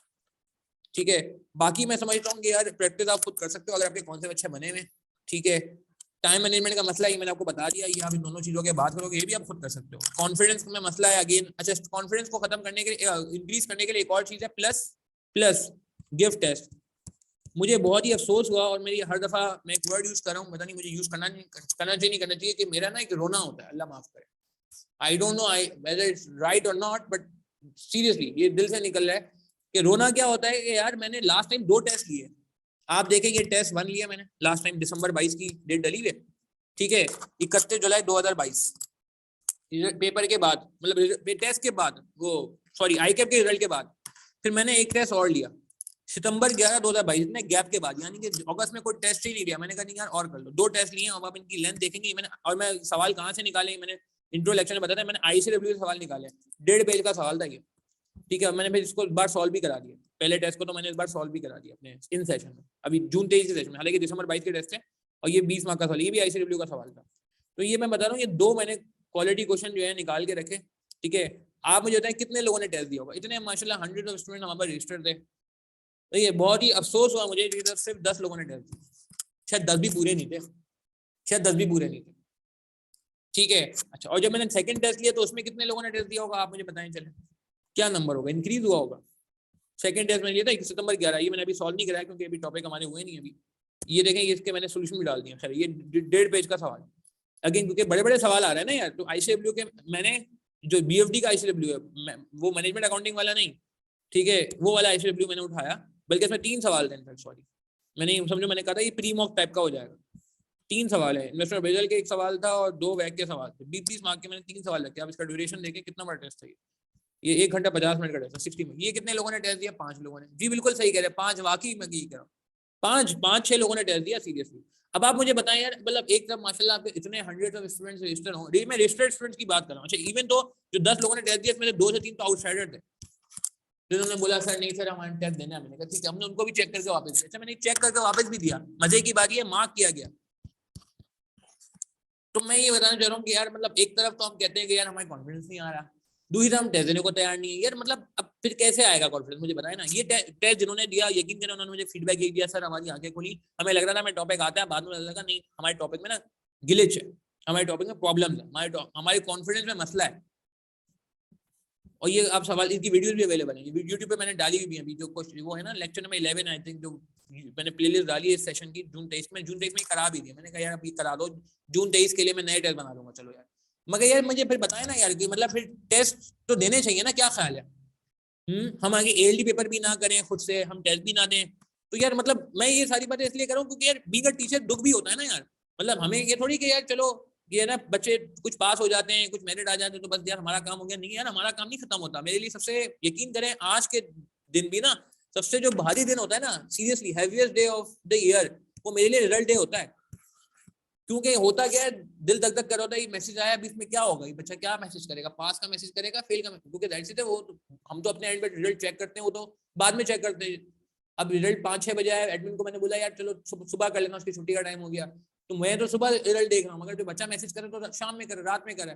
तो this was the heaviest day कि यार मतलब आपको ये फिक्र लगी रहती है कि यार अच्छा वो सारे आपसे कुछ ना कुछ एसोसिएशन में होते हैं, मैं मतलब ऑब्वियसली क्वेरीज वगैरह सॉल्व कर रहा होता हूँ, तो एक एसोसिएशन हो ही जाती है स्टूडेंट के साथ। तो मैं कटिंग लॉन्ग स्टोरी शॉर्ट में ये कहूंगा कि यार ये सारी बातें इसलिए की जा रही हैं हमसे कि सिंसियरली अगर हम इन चीजों को करेंगे ना तो पेपर निकल सकता है यार। एग्जामिनर कमेंट पासिंग परसेंटेज में बात करना चाह रहा था, सॉरी, पासिंग परसेंटेज में बात रह गई। समर 22 में पासिंग परसेंटेज आपका आ रहा है 29%, ठीक है। विंटर 21 में आ रहा है 31%, ठीक है। समर 21 में उसने बताया 22% था ना, समर 2021, थोड़ा सा मैं तेज लिख रहा हूँ, थोड़ी राइटिंग खराब हो रही है, 22% बताया था ना ये रहा एग्जामिनर कमेंट्स में। प्रीवियस में 22 था, यानी कि विंटर 21 से पहले जो था वो समर 21 था, उसमें 22% है। अच्छा, और मैंने आपको क्या बताया, विंटर 2020 का मुझे याद है, विंटर 2020 का बड़ा मजेदार था, विंटर 2020 का बहुत मजेदार था। नल का टाइम 49%, 700 परमानेंट ग्रेड, जैसे अभी इस बार आईसीडब्ल्यू उसमें हुआ है ना, एफएफआर और ऑडिट में 700 परमानेंट ग्रेड है। तो अब और विंटर 22 का मुझे नहीं पता भी क्या आता है, मैं एज्यूम कर रहा हूँ 25-26, मुझे नहीं पता भी आई कैप जब रिलीज करेगा, मे बी शायद इससे कम भी हो, मगर 26 से ऊपर तो बहुत मुश्किल है। 26 के नीचे ही होगा, 26 के नीचे ही होगा, इससे ऊपर बहुत मुश्किल है।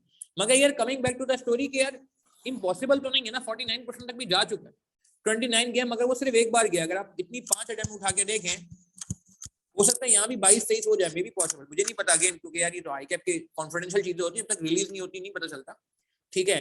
मगर माय पॉइंट इज कि यार मेहनत करके निकाला जा सकता है, लॉ की इतना नहीं है, प्लीज मैं वापस करूं, लॉ में मसला आ रहा है परमानेंट ग्रेड का, टेक्स्ट में ऊपर नीचे होता रहता है, मैंने देखा कभी बहुत ज्यादा परमानेंट बच्चा पास होता है, कभी कम होता है। एसपीएम में लास्ट टाइम 300 बच्चा परमानेंट ग्रेड था, अब 500 हुआ। तो बीएफडी में ऐसा नहीं है, बीएफडी में माशाल्लाह मैंने देखा परमानेंट ग्रेड 400 के आसपास घूम रहा है, 400 500 400 500 400 500। तो यार एक यकीन के साथ कि नहीं यार पेपर निकाला जा सकता है, ठीक है, हम करेंगे काम। मगर अच्छा एक बात और, आप में से कितने लोग ऐसे हैं जिनको ये फीलिंग आई होगी रिजल्ट देख के, अब मैं एक बड़ी हार्श बात करने जा रहा हूँ, 2 हार्श बातें करूंगा, मगर आपको ये सुननी पड़ेंगी, 2 हार्श बातें, मैं 2 हार्श बातें करूंगा, ये आपको सुननी पड़ेंगी, क्योंकि अगेन, और ये सबके लिए है, ये उन लोगों के लिए भी बात हो रही है भाई जो पहली बार बीएफडी दे रहे हैं, ये नहीं समझे कि ये सेशन उन लोगों के लिए हो रहा है कि यार ये सारे प्रॉब्लम आपको आज इसलिए मैं बता रहा हूँ क्योंकि यार ये ना हो कि यार आप ये प्रॉब्लम्स कर बैठो, गलतियां आपने नहीं करनी। अच्छा एक बात में 2 भारी बातें मैं करूंगा, फिर हम आगे बढ़ेंगे, एजेंडा को आगे बढ़ाएंगे, क्योंकि आगे बहुत सारा एजेंडा बाकी है। पहली भारी बात ये है कि यार मुझे एक बात बताए ना, कितने लोग ऐसे जिनको रिजल्ट देके फीलिंग आती है कि हमने बहुत मेहनत की थी मगर पेपर पास नहीं हुआ। ऐसी फीलिंग आई? सर बहुत मेहनत तो बहुत की थी, हाँ बहुत मेहनत की थी। तो यार बात ये है कि जो आईकेप के एग्जाम हॉल में लोग पेपर देने जा रहे हैं ना, आप उनसे एक सर्वे करा लें, ठीक है, या उनसे पूछ लें कि क्या तैयारी करके आए हो, मेहनत करके आए हो, क्या जवाब देंगे? बोलेंगे कैसी बातें कर रहे हैं यार, बिल्कुल बिल्कुल बिल्कुल। तो आईकेप में शायद 80 से 85% बंदा जो है ना वो ऐसा होगा जो बोलेगा नहीं नहीं भाई तैयारी करके मेहनत करके आए। सिर्फ 10-15% होगा जो बोलेगा नहीं यार बस ऐसे ही आ गए, एक्सपीरियंस हो जाए, वो 2 पेपर की रिक्वायरमेंट थी इसलिए फिजिकली आके बैठ गए। बीएफडी तो मैंने देखा लोग दे ही देते, ठीक है चलो 80 कर लेते हैं, 85 भी नहीं करता। तो 80% बच्चा मेहनत करके जा रहा है, मगर पास कितना हो रहा है? बहुत से बहुत हो भी रहा है तो 49 हो रहा है, बहुत से बहुत, ये भी बहुत खतरनाक, मतलब एग्जामिनर का बहुत ही मूड अच्छा है तब हो रहा है, वरना चलो एवरेज देखा जाए तो 30 कह लेना, मॉडरेट प्लस माइनस को साइड में करें। तो इसका मतलब ये हुआ कि यार अगर 80 में से भी 30 बच्चा पास हो रहा है खाली, तो आप ये भूल जाएं कि यार मेहनत तो देखें, ये क्वालिफिकेशन ऐसी है, ये सीरियस क्वालिफिकेशन है, ये कोई मजाक मस्ती वाली क्वालिफिकेशन नहीं है। तो आप मेहनत कर रहे हैं, सब मेहनत कर रहे हैं, मैं ये समझाने के लिए बता रहा हूँ। थोड़ी हार्ड बात लग रही है कि सर ये क्या बात हुई, बात ये हो रही है कि नहीं यार मेहनत कर रहे हैं ना, तो अब इसका मतलब ये हुआ कि जो 80% बच्चा मेहनत कर रहा है ना, इसमें से भी 2 कैटेगरी है। एक वो है जो उस लेवल की मेहनत कर रहा है कि उसका पेपर पास हो रहा है, एक वो है जो उस लेवल की मेहनत कर रहा है कि वो अभी भी तक सफिशिएंट नहीं है, एक जर्क रिक्वायर्ड है। तो क्या करें सर, हम क्या करें? हमें हमें क्या करना चाहिए? अगर हम मेहनत कर रहे हैं और हम अगर इस कैटेगरी में नहीं आ पा रहे हैं पास वालों की, तो क्या करना चाहिए? यार आप अपना माइंडसेट आज चेंज कर लें। आज आप ये ध्यान में बिठा लें कि पेपर पास 50 पे नहीं होगा, प्लीज ये माइंडसेट चेंज कर लें मैं वाकई बात कर रहा हूँ, it's all about your attitude, it's all about your mindset कि आप सोचो नहीं यार मेरा 50 लेवल पास नहीं होगा। मैं जब ए लेवल पढ़ाता था ना, यकीन करें जब मैं ए लेवल पढ़ाता था, आपको पता है ए लेवल में जब मैं पढ़ाता था उस वक्त ए कितने बनता था? पहले ए बनता था 90 पे, जो लोग ओ एंड ए लेवल्स करते हैं उनको ये बात पता है, पहले 90 पे बनता था, अब ये बनता है 80 पे। तो मैं तो उस वक्त से पढ़ा रहा हूँ ओ एंड ए लेवल जब 90 पे बनता था, और यकीन करें मेरा तो मूड खराब हो जाता था किसी बच्चे का अगर बी आता था। ये मैं 2014 से पहले की बात बता रहा हूँ, जब मैं सीए में नहीं आया था, सीए की टीचिंग मैंने स्टार्ट नहीं की थी, ठीक है। तो कटिंग लॉन्ग स्टोरी शॉर्ट कि यार आपका 50 पासिंग नहीं है, अब आप ये सोचें कि मैंने 70 मार्क स्कोर करने हैं, 70 मार्क का अटेम्प्ट नहीं करना, 70 मार्क स्कोर करने हैं। जो आप 70 मार्क के सोच के साथ पेपर करने जाएंगे ना, तो आपकी अप्रोच बिल्कुल चेंज हो जाएगी, बिल्कुल चेंज हो जाएगी। अब आपकी अप्रोच ये नहीं होगी कि यार आधा भी सही हो गया तो मेरे 50 तो बन गए ना, नहीं 50 नहीं बनने चाहिए। आप जब पेपर से बाहर निकलो तो आपको ये होना चाहिए मेरे 70 बनने चाहिए, ताकि कभी ऐसा होता है कि यार हमें लगता है सही है, एग्जामिनर को नहीं लगता सही है, या कोई कैलकुलेशन मिस्टेक हो जाती है, या वर्किंग शो नहीं होती। अच्छा एक और रीजन भी होता है, कुछ लोग वर्किंग शो नहीं करते, तो आपसे भी गुजारिश है प्लीज यार वर्किंग शो करिएगा। तो तो अच्छा ठीक है, जो लोग ये मान रहे हैं, मैं I really appreciate your sincerity. कुछ लोग कमेंट में मान रहे हैं, मैं नाम नहीं लूंगा, कुछ लोग कमेंट में मान रहे हैं कि नहीं सर हमने तैयारी इतनी अच्छी नहीं की थी, हम सिर्फ क्लासेस लेके गए थे। I really appreciate your sincerity यार, माशाल्लाह आप बिल्कुल सही बात कर रहे हो, ठीक है। मगर मगर मगर बात ये है कि यार, मगर कुछ लोग ऐसे हैं, मैं मानता हूँ कुछ लोग ऐसे हैं, ठीक है। तो काइंडली यार मैं आपको 1-2 मिनट दे रहा हूँ और फिर मैं एजेंडे को आगे बढ़ाऊंगा। कोई एजेंडा भी आगे और भी है, dos and don'ts of BFD का मैं क्विकली बात कर सकता हूँ क्योंकि मैंने मेजॉरिटी बात इसमें कर ली। इसको काइंडली नोट करें, इस टेबल को काइंडली नोट करें और आज ध्यान में बिठा लें 70 पे काम करें, ठीक है। फिर हम बात को आगे बढ़ाते हैं, इसको नोट करें जरा जल्दी से, आगे के एजेंडे में बाकी हैं।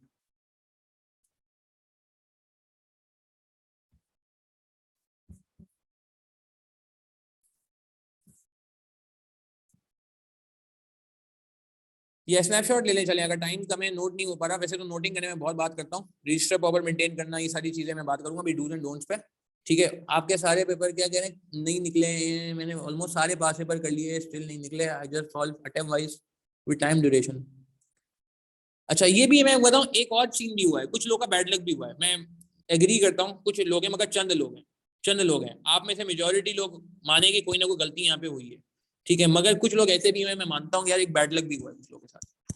अच्छा वो बैड लक का मतलब क्या है कि उन्होंने काफी सारे काम किए, मगर वो चंद लोग हैं, मेजोरिटी लोग ऐसे हैं। देखें यार एक ना रेसिपी खाना बनाने का ना एक, ये मैं और भी पेपर में बात करूंगा, खाना बनाने का ना एक तरीकेकार है, खाना पकने का भी एक तरीकेकार है, ठीक है। हाँ दूसरी हार्श बात मैंने की नहीं, सॉरी मैं दूसरी हार्श बात मैं कर दूं। दूसरी हार्श बात ये थी भाई, पहली हार्श बात मैंने क्या की, पहली हार्श बात मैंने आपसे ये की कि यार आपको जो है ना ये बात समझनी होगी कि आईकेप में 80% बच्चा मेहनत करके जा रहा है, तो आपकी मेहनत जो है ना वो 70 मार्क वाली होनी चाहिए।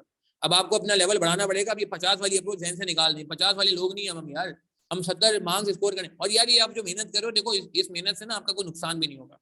आपको पता है आगे जाके MSA 2 आ रहा है ना यार, पता है ना आपको MSA 2 आ रहा है आगे, उसमें BFD तो आता ही है ना यार, ठीक है। BFD को एक डिफरेंट लेवल पे वहाँ पे एसेस किया जाता है, क्योंकि मैं अल्हम्दुलिल्लाह MSA 2 भी पढ़ा रहा हूँ सर फुरकान के साथ। तो मैं आपको ये बिल्कुल सेफली कह सकता हूँ कि यार ये आपकी जो ये बात है ना ये वेस्ट नहीं होंगी। आप थोड़ी एक्स्ट्रा एफर्ट कर लोगे तो यार आपको वहाँ ही फायदा होगा, तो इन्वेस्टमेंट ही है। दूसरी हाई बात ये है यार कि देखें लास्ट मंथ ये मैं, क्योंकि मैंने आपको पता है लास्ट टाइम मैंने क्या किया, मैं आपको एक चीज दिखाता हूँ, मैं आपको एक चीज दिखाता हूँ लास्ट टाइम मैंने क्या किया और इस बार भी मैं कर रहा हूँ।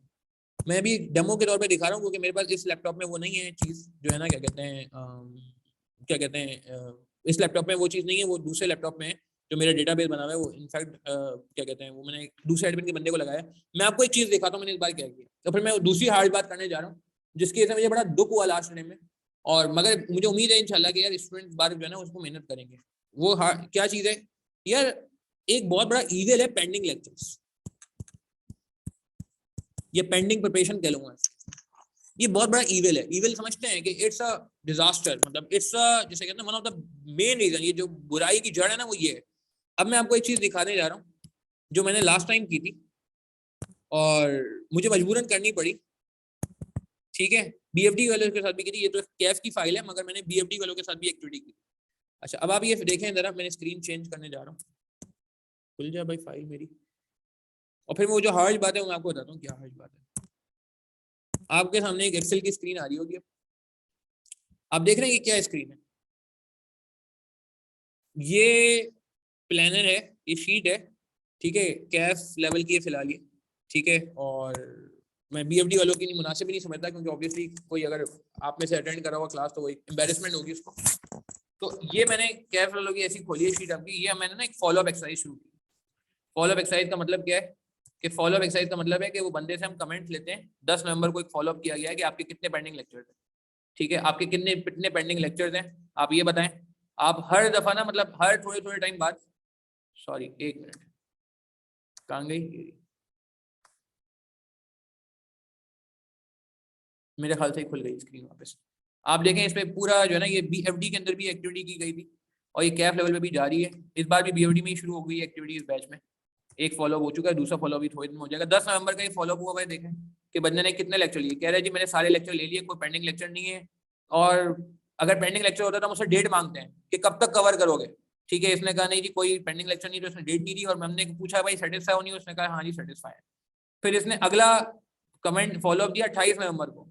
तो मैं ये बता रहा हूँ कि यार ये एक्टिविटी क्यों करनी पड़ रही है, ठीक है। फिर उसमें मैं टेस्ट के मार्क्स भी लिख रहा हूँ कि यार टेस्ट में क्या है, टेस्ट दिया नहीं दिया, क्या मार्क्स है इसके, 20 मार्क्स है, अच्छा ठीक है। टेस्ट 2 दिया नहीं दिया, टेस्ट 2 में कितने मार्क्स आए आउट ऑफ 35, 31.5। ये एक बात है, ये इस तरह से ना, ये आप देख रहे हैं जितने भी स्टूडेंट हैं ये सबका एक डेटाबेस बनाया जा रहा है, ठीक है। टेस्ट 3 दिया नहीं दिया, टेस्ट 4 दिया नहीं दिया, फॉलोअप 26 दिसंबर को क्या कमेंट दिया, नहीं दिया इसने, नॉट रिस्पॉन्डेड, ठीक है। तो जो रिस्पॉन्ड कर रहा है नहीं कर रहा है, ये पूरा एक हर बंदे का स्टूडेंट वाइज एक डेटाबेस बन रहा है। ये डेटाबेस सिर्फ मैं गैप में नहीं बनाता, ये डेटाबेस मैंने जो है ना बीएफडी में बनाया, और मैं इंशाल्लाह इस बार एसपीएम और एमएसए2 और बाकी जो पेपर्स हम ऑफर करते हैं अपनी एकेडमी में उनमें भी ये करेंगे। अब ये क्यों करना पड़ रहा है, यकीन करेंगे इस वजह से करना पड़ रहा है कि अच्छा इसके बाद सिर्फ ये नहीं होता कि ये मैंने फॉलोअप ले लिया, इसके बाद मैंने इनके देखें एसटी रिमार्क्स लिखा हुआ है, ये मैं रिमार्क्स देता हूँ पर्सनली, ये मेरा कॉलम है कि मैंने रिमार्क दिए बच्चे को कि हाँ यार ठीक है, ये एवरेज है, ये गुड है, क्रिटिकल है। ये पूरा एक डेटाबेस तैयार किया जाता है, सही है। ये सिर्फ क्यों कराया जा रहा है, अच्छा ये काम मेरा नहीं है यार, ये काम मेरा नहीं है, ये स्टूडेंट को इंडिविजुअल लेवल पे अपनी परफॉर्मेंस खुद एसेस करनी चाहिए कि यार पीरियोडिक बेसिस पे कि मैं कहाँ खड़ा हूँ। मगर ऑब्वियसली मुझे पता है कि यार नहीं कर पाता, अच्छा कैफ के स्टूडेंट के साथ भी करना पड़ रहा है, क्योंकि हालांकि कैफ का स्टूडेंट तो फुल टाइम होता है ना, और ये हम बीएफडी वालों के साथ भी करते हैं। ये पूरी शीट बनती है, टेस्ट का कॉलम ऑब्वियसली बीएफडी वालों का खाली होता है, क्योंकि टेस्ट का मैंने आपको हाल बता दिया, उसमें टेस्ट के कॉलम नहीं होते। तो ये एक्टिविटी जारी रहती है। ये एक्टिविटी लास्ट टाइम 4 से 5 दफा हुई, क्यों की गई, क्योंकि यार जो सबसे बड़ा इवेल है ना मुझे लगता है, अच्छा इसके बाद सॉरी हाँ मैं एक और चीज इस पे फिर मैं क्या करता हूँ कि जब ये काम हो जाता है तो इसके बाद जो है ना इस पे मैं एक वॉइस नोट भी रेडी करवाता हूँ, ठीक है। एक मिनट, वॉइस नोट भी रेडी होता है, एक वॉइस नोट जाता है हर बंदे का अलग, जिसका क्रिटिकल होता है, इवन नॉट रिस्पॉन्डेड को भी वॉइस नोट जाता है एडमिन की तरफ से, मेरा वॉइस नोट, ठीक है। मैं अपनी रिकॉर्डिंग वॉइस नोट की जो है ना वो हर बंदे की इंडिविजुअल बेसिस पे जो भी होती है उसके कमेंट्स के बेस पे भेजता हूँ कि यार आपकी परफॉर्मेंस क्या है, आपको क्या करना चाहिए, ठीक है। अब ये क्यों की जा रही है एक्टिविटी, क्रिटिकल वालों को अलग वॉइस नोट जा रहा है, नॉट रिस्पॉन्डेड को अलग जा रहा है, गुड भी है कुछ लोग ऐसे भी इन्होंने कहा यार सब कुछ कवर है, गुड वालों को अलग वॉइस नोट जा रहा है, ठीक। कौन बंदा था, क्या नाम है, फैजान अहमद है ये बंदा, ये उसके को मसला ही नहीं है, मार्क्स भी मुनासिब आते हैं ये वो। तो कहने का मतलब है कि यार ये एक्टिविटी इसलिए की जा रही थी, बीएफडी में भी की गई कि यार आपके पेंडिंग लेक्चर्स ना हो, क्योंकि पेंडिंग लेक्चर का नुकसान क्या होता है, अब आप अगर आखिरी महीने पेंडिंग लेक्चर कवर करोगे, ठीक है, हम फॉलोअप करके मतलब लोगों को एहसास दिला रहे होते हैं कि भाई कवर कर लो कवर कर लो कवर कर लो, और ये बात उसमें भी हो रही होती है मुख्तलिफ तरीकों से। आप लास्ट मंथ में करने के कुछ काम है, लास्ट मंथ में करने के 3 काम है, 1 2 3। एक काम लास्ट मंथ में करने का क्या है, रिवीजन। दूसरा काम क्या है, दूसरा काम है लास्ट मंथ करने का टेस्ट, या आपने मेरे टेस्ट नहीं दिया आप लास्ट मंथ को अटेंड कर लो यार, मॉक्स। और तीसरा है अटेम्प्ट वाइज पेपर जिसकी मैं बात करता। अब बहुत सारे लोग एग्री करेंगे, आप लोग मुझे ईमानदारी से बताइएगा, मैं नहीं पूछूंगा आप लोगों को, नाम नहीं कॉल करूंगा, आप लोग ईमानदारी से बताइएगा कि कितने लोग ऐसे हैं जिनका लास्ट मंथ में जाके पेंडिंग लेक्चर कवर हुआ। लास्ट मंथ मतलब ये कि नवंबर 10 को, 15 को, 20 को, 18 को, 13 को, 19 को, 17 को, कोई है में से, उससे क्या हुआ होगा, आपके ये 3 काम कॉम्प्रोमाइज हुए होंगे, आप माने या ना माने, आपके 3 काम कॉम्प्रोमाइज होंगे। रिवीजन वाली जो रिवीजन है ना, जो मैसिव रिवीजन होता है, प्रैक्टिस वाला रिटन फॉर्म में रिवीजन, क्या ऐसा हुआ है कि लास्ट मंथ में लेक्चर कवर होने की वजह से आप इन 3 चीजों पे काम नहीं कर सके जो लास्ट मंथ में करने के काम थे, कि ना आप टेस्ट दे सके वापस, चलो खुद भी अटेम्प्ट नहीं कर सके, ना आप अटेम्प्ट वाइज कर सके, क्योंकि टाइम ही नहीं बचा। लास्ट डे भी थोड़े लेक्चर पेंडिंग थे, अल्लाह माफ करे यार, ये तो मैं क्या बोलूं, अच्छा नहीं नहीं लास्ट डे तो यार, तो मैं ये बातें क्यों कर रहा हूँ, क्योंकि यार ये लास्ट मंथ करने के काम है। और हार्श बात ये कि अगर आप ये लास्ट मंथ काम नहीं करोगे ना भाई, तो ये आपको लास्ट मंथ ना करने की वजह से फिर आपको अगले टाइम में करने पड़ेंगे। ये करने तो हैं, मतलब जाहिर सी बात है, जान थोड़ी छुड़ानी है, आपको ये काम करने पड़ेंगे, ठीक है। रिवीजन तगड़ा होना चाहिए, रिटन फॉर्म में होना चाहिए, टेस्ट मॉक अटेंड होने चाहिए कॉन्फिडेंस के लिए, अटेम्प्ट वाइज पेपर होने चाहिए टाइम मैनेजमेंट के लिए, कॉन्फिडेंस के लिए, पैनिक अटैक से बचने के लिए। वरना अगर काम खुदा ना खास्ता अगर ये नहीं हो पाते लास्ट मंथ तो सॉरी टू से फिर आपको जैसे कहते हैं ना कि यार वो लास्ट मंथ वाले काम आपकी अगली अटेम्प्ट में चले जाएंगे। ठीक है, तो यार ये थोड़ी सी अगेन ये सारी बातें इसलिए की गई कि आप जो है इस बात को समझें कि यार एक ड्यू टाइम हमें देना पड़ेगा बीएफडी को। बीएफडी का पासिंग परसेंटेज ठीक है, मैं कहूँगा बहुत बुरा नहीं है, मगर देखें बात यही है कि यार मेहनत करके लोग जा रहे हैं 80% लोग और पास हो रहे हैं 30% लोग, तो इसका मतलब ये हुआ कि यार बाकी 50% लोगों की मेहनत में कुछ कमी है। ये बात हमें माननी पड़ेगी, एक्सेप्ट करनी पड़ेगी। जब तक एक्सेप्टेंस नहीं आएगी काम नहीं होगा। ठीक है, अच्छा अब जल्दी से डूज एंड डोंट से बात करके हम दिसंबर 22 के पेपर में जाएंगे और हमारे मेरिट होल्डर स्टूडेंट भी कुछ टाइम में हमें ज्वाइन करने लगेंगे। अच्छा डूज एंड डोंट बीएफडी के क्या है, सिंपल हम बात कर लेते हैं। आई गेस बहुत ज्यादा कोई डिफिकल्ट बात नहीं है भाई। 3 डूज बीएफडी के ये कि आपने टाइमली प्रिपरेशन करनी। ठीक है, अगर आप लेक्चर ले रहे हैं वापस से या फर्स्ट टाइम अटेम्प्ट वाले स्टूडेंट हैं तो आपने टाइमली लेक्चर, मेरा नंबर नोट कर लीजिएगा। कोई बंदा व्हाट्सएप ग्रुप ज्वाइन करना चाहता है अपडेट्स वगैरह के लिए या हम नोट्स वगैरह शेयर कर होते हैं तो मुझे उसमें मैसेज कर दीजिएगा। मैं शाम में रात में इंशाल्लाह क्लासेस से फ्री होकर, क्योंकि आज काफ़ी क्लासेस हैं अल्हम्दुलिल्लाह, एमएस 2 की भी है, C53 की भी है। उसके बाद मैं आपको बिल्कुल ग्रुप वगैरह का लिंक दे दूंगा, आप वहाँ पे ऐड हो जाना, तो उस पर हमारी अप्रोच वगैरह आती रहेगी, हैंडआउट्स वगैरह भी आते रहेंगे। तो मैं क्या कहता है, डूज क्या, टाइमली प्रिपरेशन और नो पेंडिंग लेक्चर। अगर कोई लेक्चर ले रहा है तो यार उसके पेंडिंग लेक्चर नहीं होने चाहिए। हमने एक प्लान भी रेडी किया हुआ है, वो मैंने प्लान अभी रखा हुआ नहीं है आपके सामने स्क्रीन पे, मगर मैंने प्लान सोशल मीडिया पे काफी शेयर किया। आपने शायद देखा होगा बीएफडी प्लान के नाम से एक एक्सेल का डॉक्यूमेंट जो है सर्कुलेट हो रहा है, वो मैंने अभी रिसेंट कुछ टाइम पहले ही बनाया है। पब्लिक ग्रुप में भी सर्कुलेट हो रहा है और रजिस्टर्ड स्टूडेंट ग्रुप में भी जो है वो मैंने बार 2-4 दफा शेयर किया है वो प्लान। तो काइंडली उस प्लान को फॉलो कर लें। इनफैक्ट अगर आप जो है ना क्या कहते हैं टाइमली काम करना चाहते हैं। दूसरा आप यार ये काम ये करें डूज के बाद कि गिव प्रॉपर टेस्ट प्लीज यार, ये आपने जो है ना मतलब जैसे कहते हैं कि प्रॉपर टेस्ट दें। और तीसरा सबसे इंपॉर्टेंट काम जो कि मैं कहूँगा पहले नंबर पे आना चाहिए मगर मैं चूंकि लिख चुका था, पेपर प्रॉपर रजिस्टर। बहुत सारे लोग सिर्फ क्लासे ले रहे हैं, मैंने देखा है, खैर इस पे मैंने देखा काफी लोगों ने इंप्रूवमेंट की है पिछले कुछ अटेम्प्ट में। मैं देख रहा हूँ कि लोग रजिस्टर बना रहे हैं, मगर मगर मगर मगर मगर मैं ये कहूंगा कि यार आपको ये बात समझनी होगी कि यार ये जो है ना क्या नाम है, आपका अल्लाह भला करे, रजिस्टर ये आपका एसेट है और ये इतना इंपॉर्टेंट एसेट है कि ये आपको MSA 2 लेवल पे भी हेल्प करेगा। प्लीज यार ये बात ध्यान में रखिएगा। बहुत सारे लोग सोच रहे हैं कि अभी ऑनलाइन होने वाला है, यार ऑनलाइन होगा ना वो दिसंबर से होगा, उस पर मैं बताऊंगा। उधर के भी स्टूडेंट को मैंने बोल दिया दिसंबर 23 वालों को कि भैया रजिस्टर तो आपने ही बनाना है, रजिस्टर तो आपने ही बनाना है। ठीक है, तो गिव प्रिपेयर प्रॉपर रजिस्टर। और last but not the least, attempt yearly papers यार, अटेम्प्ट वाइज पेपर, मैं वापस लिख रहा हूँ, attempt wise year wise paper. ठीक है, and last but not the least, right theory के जो पार्ट्स आते हैं उनको लिख के करें प्लीज। डोंट्स क्या क्या है, इसी को उल्टा कर दें, इसी को उल्टा कर दें। एक तो ये कि यार no pending lecture, avoid pending lecture.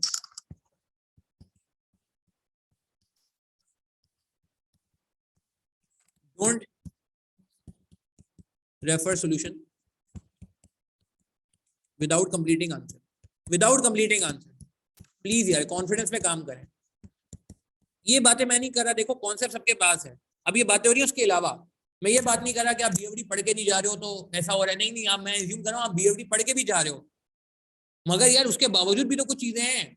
एक अच्छे स्टूडेंट में और एक मॉडरेट स्टूडेंट में तो फर्क है ना यार। ठीक है, इसके अलावा क्या कहा आपसे, गिव रेगुलर टेस्ट। ठीक है, think about, don't think about 50 please यार, ये किलर है। पासिंग मार्क्स नहीं लेने यार भाई, आगे MSME तो पढ़ना है ना, अभी इन्वेस्टमेंट हो जाती है तो क्या बुरा है कि थिंक अबाउट 70। अपना माइंडसेट चेंज कर। बाबर आजम जो है ना यार, देखो बाबर आजम जो है ना, जो भी बाबर आजम नंबर 1 प्लेयर है, बाकी बाबर आजम को आप जितना क्रिटिसाइज कर लो, कुछ भी कर लो, हर बंदा जो भी उसको क्रिटिसाइज भी करता ना, ये बात मानता है बाबर आजम बैट्समैन बेस्ट है, कैप्टन चाहे वो जैसा भी। इवन तो अभी रिकॉर्ड आया, मैं हैरान रह गया देख के कि उसका विनिंग परसेंटेज सबसे अच्छा है, अल्लाह माफ करे। मैंने कहा यार इतनी मतलब बेचारे को बुरी बातें भूली जाती हैं, उसके बावजूद उसका विनिंग परसेंटेज निकाला गया। अभी जितने उसने 102 मैचेस में कैप्टनसी किया है, 102 या 105 में किया, तो उसका विनिंग परसेंटेज निकाला गया। तो भाई उसका विनिंग परसेंटेज जो है ना नंबर 1 पे था। सेकंड नंबर पे सरफराज का था, हालांकि इमरान खान तो बहुत बड़े कैप्टन है माशाल्लाह, उनका भी काफी नीचे, वसीम अकरम का काफी नीचे। एक मिनट, स्क्रीन फ्रीज हो गई, एक मिनट। ओ स्क्रीन नहीं, मेरे ख्याल से तो मेरे पास तो सही आ रही है स्क्रीन। स्क्रीन सबके पास आ रही है ना सही? मैं वापस शेयर कर देता हूँ। ठीक है, ये मैं ऊपर नीचे इसको रोटेट भी कर रहा हूँ सिर्फ समझाने। शिजा आपका सही हुआ, ये स्क्रीन आ रही है? इसको मैं मूव कर भी कर रहा हूँ ताकि एक सिर्फ आइडिया हो जाए। इट्स वर्किंग, ठीक है, आ रही है, ठीक है। अच्छा, तो मैं क्या कह रहा था, सॉरी, तो बाबर आजम की मैं बात कर रहा था। तो लेकिन बाबर आजम का की बात ये है कि यार बाबर आजम जो है ना वो 50 बोला वो 30-40 रन अपने हिस्से के बनाने के लिए नहीं आता यार। उसको आता है तो उसकी कम से कम थॉट ये होती है 50 तो करने ही करने हैं, सेंचुरी हो या ना हो। वैसे तो आता है सेंचुरी के लिए, आपको माइंड सेट आप उसको देखो, ठीक है, भले ठीक है आप उसको सेल्फी बोलो, कुछ भी बोलो यार, टीम के लिए स्कोर करता है। आई थिंक सही अजमल ने बोला भी था, ऐसे सेल्फी 2-3 प्लेयर और मिल जाए ना तो पाकिस्तान कहाँ से कहाँ पहुंच जाए। तो माय पॉइंट इज कि यार मतलब आपका माइंडसेट अब 50 वाला नहीं होना चाहिए। इमामुल हक और बाबर आजम में फर्क ही है, हालांकि इमामुल हक भी टॉप 3 में आता है, 3rd नंबर पे रैंकिंग में आता है। बाबर आजम और इमामुल हक में फर्क ही है कि यार इमामुल हक भी ठीक है, अच्छा खेलता है, उसको खामा हमें लोग पर्ची पर्ची बोलते हैं, बट उसका रिकॉर्ड इतना बुरा नहीं है, रिकॉर्ड बल्कि उसका मैं समझता हूँ बहुत बेहतर है as compare to other batsman. But point ये है कि डिफरेंस इज देयर, नजर आता है हाँ यार बाबर आजम खेल रहा है तो बाबर आजम, फिर उसकी परफेक्शन, उसकी प्रैक्टिस, उसकी हार्डवर्क, ठीक है ना, वो आप शायद मेरे ख्याल से जो लोग उसके क्लोज होते हैं ना वही उसको वही बता सकते हैं। तो माय पॉइंट इज 50 नहीं, थिंक अबाउट स्कोरिंग 70, ठीक है। And last but not the least यार, ये है कि डोंट इग्नोर थ्योरी यार, डोंट इग्नोर थ्योरी प्लीज यार। ये मैं कहूंगा कि यार आप थ्योरी को प्लीज इग्नोर ना करें। कुछ भी और भी पॉइंट्स इसमें बना सकते हैं हम अपने हिसाब से, ऐसा कोई मसला नहीं है, मगर प्लीज यार इन बातों को आप ध्यान में रखिए, ठीक है। अच्छा, क्या कह रहे हैं, अंदला कह रहे हैं कि पेपर सिलेबस कंप्लीट हो गया था पहले, डिफिकल्टी लेवल ऑफ इस तरह के लेटेस्ट क्वेश्चन आ रहे हैं। हाँ ठीक है, इस पर मैं बात कर लेता हूँ कि लेटेस्ट क्वेश्चन को कैसे कैटर करें। यहाँ तक कोई सवाल है किसी का तो मुझे पूछ लें, यहाँ तक किसी का कोई सवाल तो पूछ लें, इसको भी प्लीज नोट कर लें कि यार ये। और रजिस्टर तो अच्छा, बहुत सारे लोग कहते हैं सर हमें क्लासेस लेने की जरूरत है। देखें यार, क्लासेस लेने की जरूरत सिर्फ उस वक्त है अगर आपके कौन सा मसला है, अगर आपका रजिस्टर तगड़ा बना हुआ है तो आप उसी को बेस बना के आगे बढ़ सकते हैं। मैंने अपने अपने स्टूडेंट्स को तो यही कहा है, इवन तो उनके लिए नॉमिनल अमाउंट भी अवेलेबल है जो हमसे पढ़ के अनफॉर्चुनेटली पास नहीं कर सके, मगर उनको मेरी ये एडवाइस यही है कि अगर आपका रजिस्टर तगड़ा बना हुआ है तो आपको वो भी पे करने की जरूरत नहीं, छोटा सा अमाउंट आप खुद ही जो है वो क्या कहते हैं चीजों को कवर करो। और कहीं प्रॉब्लम आता है मैं अवेलेबल रहता हूँ अल्हम्दुलिल्लाह यार, क्या कहते हैं क्वेरीज को रिजॉल्व करने के लिए। बीएफडी के हमारे 100 के करीब लेक्चर होते हैं, 100 के करीब लेक्चर होते हैं जो क्या कहते हैं हमें वो करने पड़ते हैं, फॉलो करने पड़ते हैं। मैं दिखा भी देता हूँ पोर्टल हमारा, एक तरह से टॉपिक वाइज हमने उसको रखा हुआ है और उसका प्लान भी रेडी कर दिया है अल्हम्दुलिल्लाह। 100 के करीब ऑलमोस्ट जो है वो लेक्चर्स हैं जो स्टूडेंट्स को फॉलो करने होते हैं। और अच्छा, और कोई सवाल है किसी का? ठीक है, हर टॉपिक इंपॉर्टेंट है, ये मैं बात करूंगा अभी, सिलेबस में कोई चेंजेस नहीं है, बुक लास्ट अटेम्प्ट वाली चल जाएगी। देखें अगर एक दो टॉपिक वीक है तो सिर्फ एक दो टॉपिक की क्लासेस की जरूरत पड़ेगी आपको, फिर आपको सारे टॉपिक की क्लासेस की जरूरत नहीं, ऑब्वियसली ये बात तो श्योर है, फॉर श्योर, ठीक है। मगर बात ये है कि यार आपको ये इंश्योर करना, अब मर्जर इक्वेशन अगर आपका वीक है तो फिर आपको ये देखना पड़ेगा कि भाई उसके अंदर वैग भी आ रहा होता है, इन्वेस्टमेंट रिजल्ट भी आ रहा होता है। बुक आउटसाइड कराची वालों को मिल जाएगी, आप इस नंबर में व्हाट्सअप कर दीजिएगा, मैं एडमिन से कनेक्ट करा दूंगा। वहीद बुक शॉप, अगर आप लाहौर में तो हमने वहीद बुक शॉप में भी कुछ किताबें रखवाएंगे, वहीद बुक स्टोर में आप मालूम कर लें। अगर वहीद बुक शॉप में खत्म हो चुकी है तो भी मुझे बता दें, मैं फिर उनको जो है ना वो करवा दूंगा, क्या नाम है, भिजवा दूंगा इंशाल्लाह। ये एक दफा पोर्टल की शक्ल देख लेते हैं। पोर्टल की शक्ल ये है कि भाई 186 लेक्चर लिखे, ये लेक्चर नहीं है भैया, खुदारा ये लोग धोखा खाते हैं, वीडियोज हैं, कुछ लेक्चर को ब्रेक करके डाला गया। अच्छा, एक और सवाल बच्चे हमसे करते हैं, सर आपके लेक्चर ये 1.5 घंटे के नजर आ रहे हैं, 1 घंटा 49 मिनट के नजर आ रहे हैं, 1 घंटा 44 मिनट के नजर आ रहे हैं, तो इतने बड़े बड़े लेक्चर हैं। भाई बड़े बड़े लेक्चर इसीलिए क्योंकि देखें आपका ना एक और मसला भी है, बहुत सारे लोगों को ना एक शिकायत होती है कि सर हमसे ना बड़ा लेक्चर नहीं लिया जाता। तो यार इसका जवाब ये है कि आप जब फिजिकल क्लास में बैठते थे कोविड से पहले, आपने कैफ के पेपर भी पास किए ना माशाल्लाह, वो तो फिजिकल क्लास में किए कोविड से पहले, ठीक है। या लाइव क्लास भी जब आप अटेंड करते हो, या हमारी भी लाइव, वो कितने देर की होती है, 2-2.5 घंटे की तो होती है ना यार। और 1 को में लेनी होती है, ये नहीं होता कि आप आधा घंटा क्लास लो, फिर कोई काम करके आओ, फिर शाम में क्लास लो, नहीं है। फिजिकल क्लास लेते हो तो एक माइंड सेट से, एक माइंड बना के बैठते हैं, एक टेम्पो बना के बैठते हैं।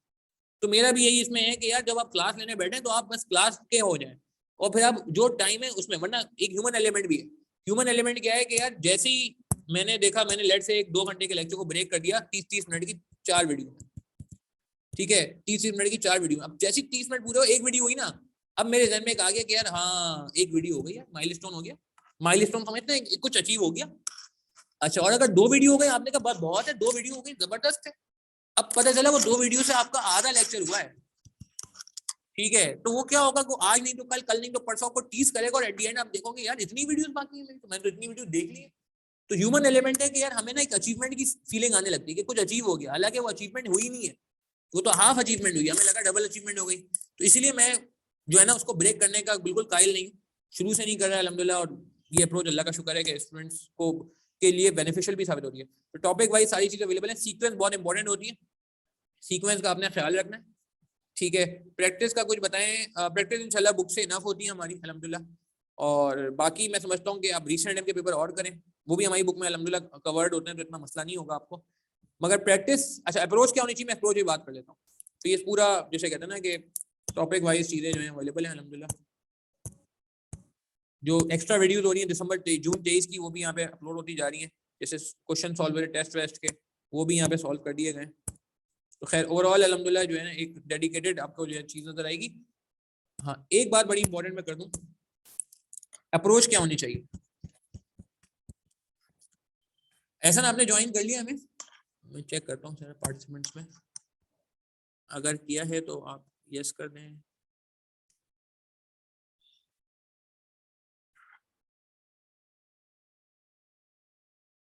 आ गए, जबरदस्त एहसन, थैंक यू। मैं भी बस ये अप्रोच लिख के फिर एहसन हमने ज्वाइन कर चुके हैं, तो ये भी अपना एक्सपीरियंस शेयर करेंगे।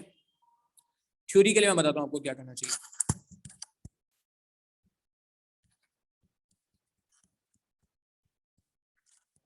इसको भी नोट करिएगा प्लीज, अप्रोच को।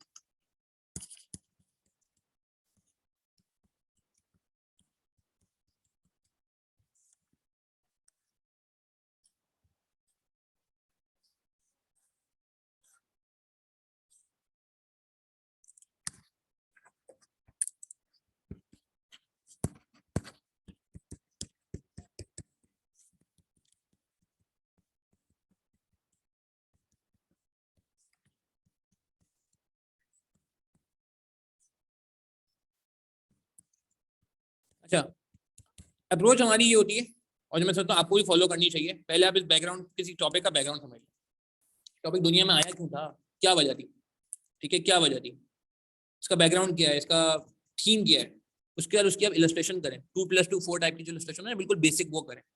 फिर उसके बाद तीसरे नंबर पर करें क्वालिटी प्रैक्टिस क्वेश्चन, जो कि हमारे पास अल्हम्दुलिल्लाह ACCA से होते हैं, कुछ मेरे अपने कुछ क्वेश्चन होते हैं, ठीक है ना, कुछ ICMA से रेलेवेंट लेते हैं, मगर बहुत लिमिटेड ICMA से फॉलो करते हैं, ज़्यादा ACCA होता है हमारा अपना होता है, और लास्ट में हम चले जाते हैं ICAP पास पर।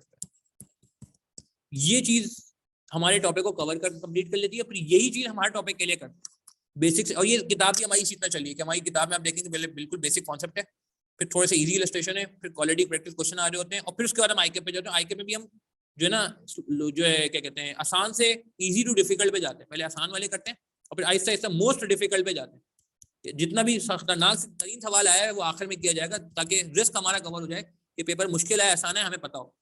अच्छा, इन सारी बातों को करने के बाद मैं कहूँगा काम खत्म नहीं होता, स्टूडेंट ये भी कर ले, इसके बाद 5वां काम उसको ये करना होगा, कंटिन्यूस रिवीजन करना होगा, जो कि मैं समझता हूँ कि मिस हो रहा होता है क्योंकि हम क्लासेस ही टाइम पे नहीं ले पा रहे होते हैं।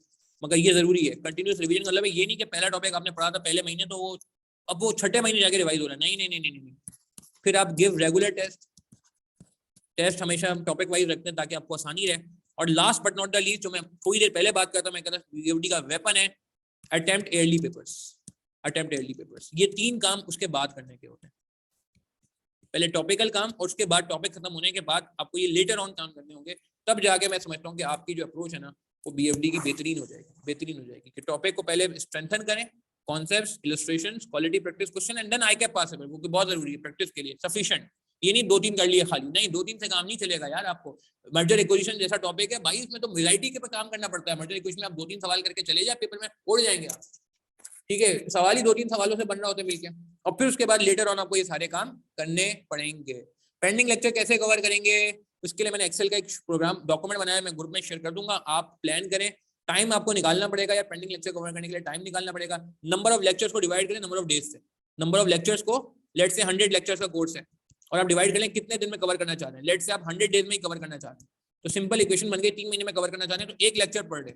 अब 1 लेक्चर पर डे का मतलब है चाहे आप बारिश आ जाए या लाइट चली जाए या आंधी आ जाए, कहते हैं ना आंधी आ जाए, तूफान आ जाए, आपने एक लेक्चर लेना है दिन में, एक लेक्चर नहीं ले सकेंगे तो अगले दिन 2 लेक्चर लेने पड़ेंगे, वीकेंड में कवर करना पड़ेगा।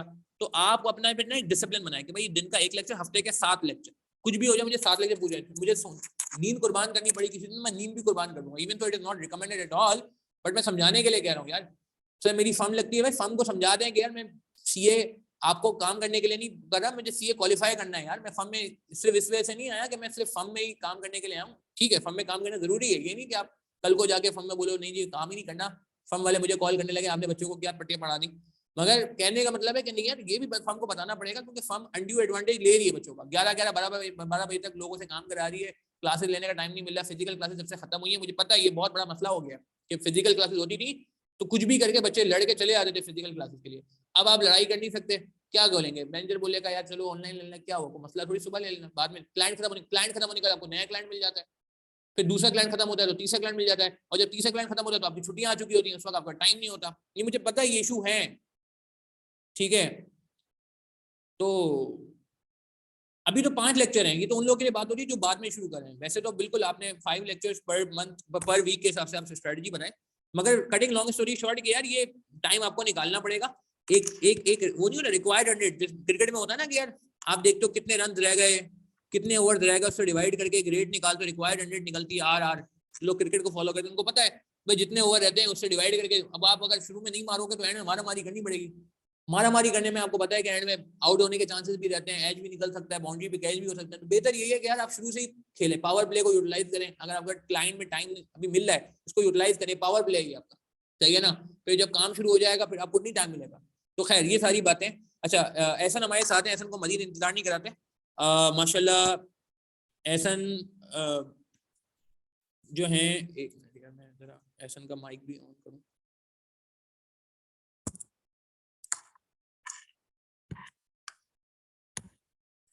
अच्छा जी माशाल्लाह हमारा रिजल्ट अल्हम्दुलिल्लाह इस बार बड़ा बेहतर रहा। और एहसन के बारे में एक बात करता चलूँ कि यार मेरिट का मतलब ये है कि इनके सबसे ज़्यादा मार्क्स हैं पूरे पाकिस्तान में, तो ये 5 से 10 मिनट ये बात करेंगे। अच्छा इनको मैंने एहसन एक मिनट, एहसन का मैं कहाँ पे है, मैं जूम में चेक कर रहा हूँ, मैं मोहम्मद एहसन के नाम से आ रहा है नाम इनका, ठीक है जी।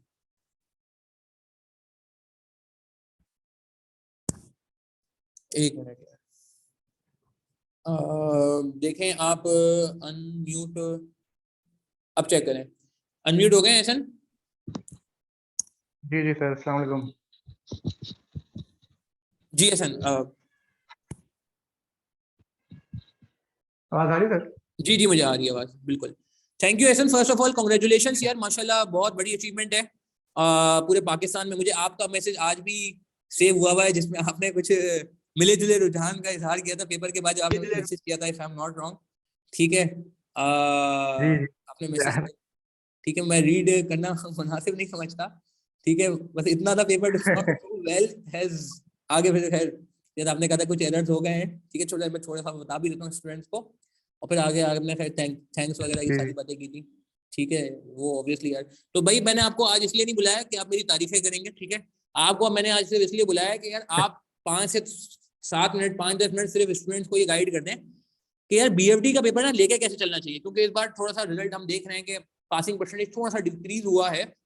और माशाल्लाह ठीक है, माशाल्लाह बहुत सारे स्टूडेंट हमारे फॉरेन वाले भी निकले हैं, कुछ पुराने स्टूडेंट भी निकले हैं, कुछ पुराने स्टूडेंट क्वालिफाई भी हो गए हैं, मगर उसके बावजूद ऑब्वियसली बहुत सारे स्टूडेंट ऐसे हैं जो अनफॉर्चुनेटली पास नहीं कर सके, जिनको ऑब्वियसली हमें ओन भी करना है और उनको पास भी कराना है। तो आप सिर्फ अपना एक्सपीरियंस शेयर करिएगा कि आपका स्टडी रूटीन क्या था, किन बातों पर आपने ज्यादा फोकस किया और किन बातों पर एक स्टूडेंट को फोकस करना चाहिए, ताकि अच्छा आपकी अप्रोच तो आइडियल थी, मगर कम से कम कोई इसके करीब ही पहुंच जाएगा तो मुझे उम्मीद है कि वो पीएफडी का पेपर आराम से निकाल सकता है। तो हैंड ओवर टू एहसन, आप प्लीज जरा जैसे कहते हैं ना कि स्टार्ट करें। अस्सलाम वालेकुम everyone, I am Mohammad Ehsan Wazi. मुझे सर सऊद ने आज कहा कि मैं अपना एक्सपीरियंस शेयर करूं, लेकिन honestly I don't think BFD के लिए सर सऊद से अच्छी आपको कोई एडवाइस दे सकते हैं ऑनेस्टली। अरे यार क्योंकि मेरी तारीफ ना करें, उन्हें लगेगा कि मैंने ना सर इसको मैं करा दिया, आप इसको ऑनेस्ट हूं थोड़ा सर, सा उस तरह लेके जाएंगे स्ट्रेटजिकली स्टूडेंट कैसे लेंगे जी। बेसिकली बस जो बातें अभी सर ने डिस्कस की हैं वही थी मेरी स्ट्रेटजी के शुरू में मेरा फोकस यही था कि मेरे कॉन्सेप्ट जो हैं वो बहुत ज़्यादा स्ट्रांग हो, क्योंकि जब तक आपके कॉन्सेप्ट स्ट्रांग नहीं होंगे तो आप जितनी भी प्रैक्टिस आप लोग कर लें कोई फ़ायदा नहीं होता उसका। आपके कॉन्सेप्ट्स का स्ट्रांग होना बहुत ज़्यादा ज़रूरी, आपको पता होना चाहिए कि आप ये सवाल सॉल्व क्यों कर रहे हैं, इसका पर्पस क्या है। और सेकेंडली उसके बाद प्रैक्टिस बहुत ज़्यादा इम्पोर्टेंट है। और अब तो पेपर में थ्योरी की वेटेज भी अच्छी खासी इंक्रीज हो रही है और लोग जो है थ्योरी को थोड़ा हल्का ले लेते हैं। और मेरा ये ख्याल है कि मेरी जो मेरिट आई है वो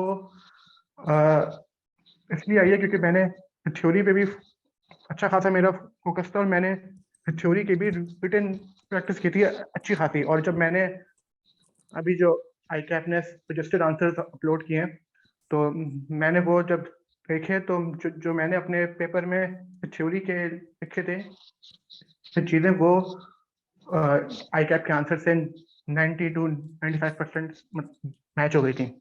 तो मेरे ख्याल से मेरा मेरिट जो है वो थ्योरी की वजह से आया। तो मैं बस यही मैं स्टूडेंट्स को कहूँगा, क्योंकि मेरे कुछ और दोस्त भी थे जिन लोगों का BFD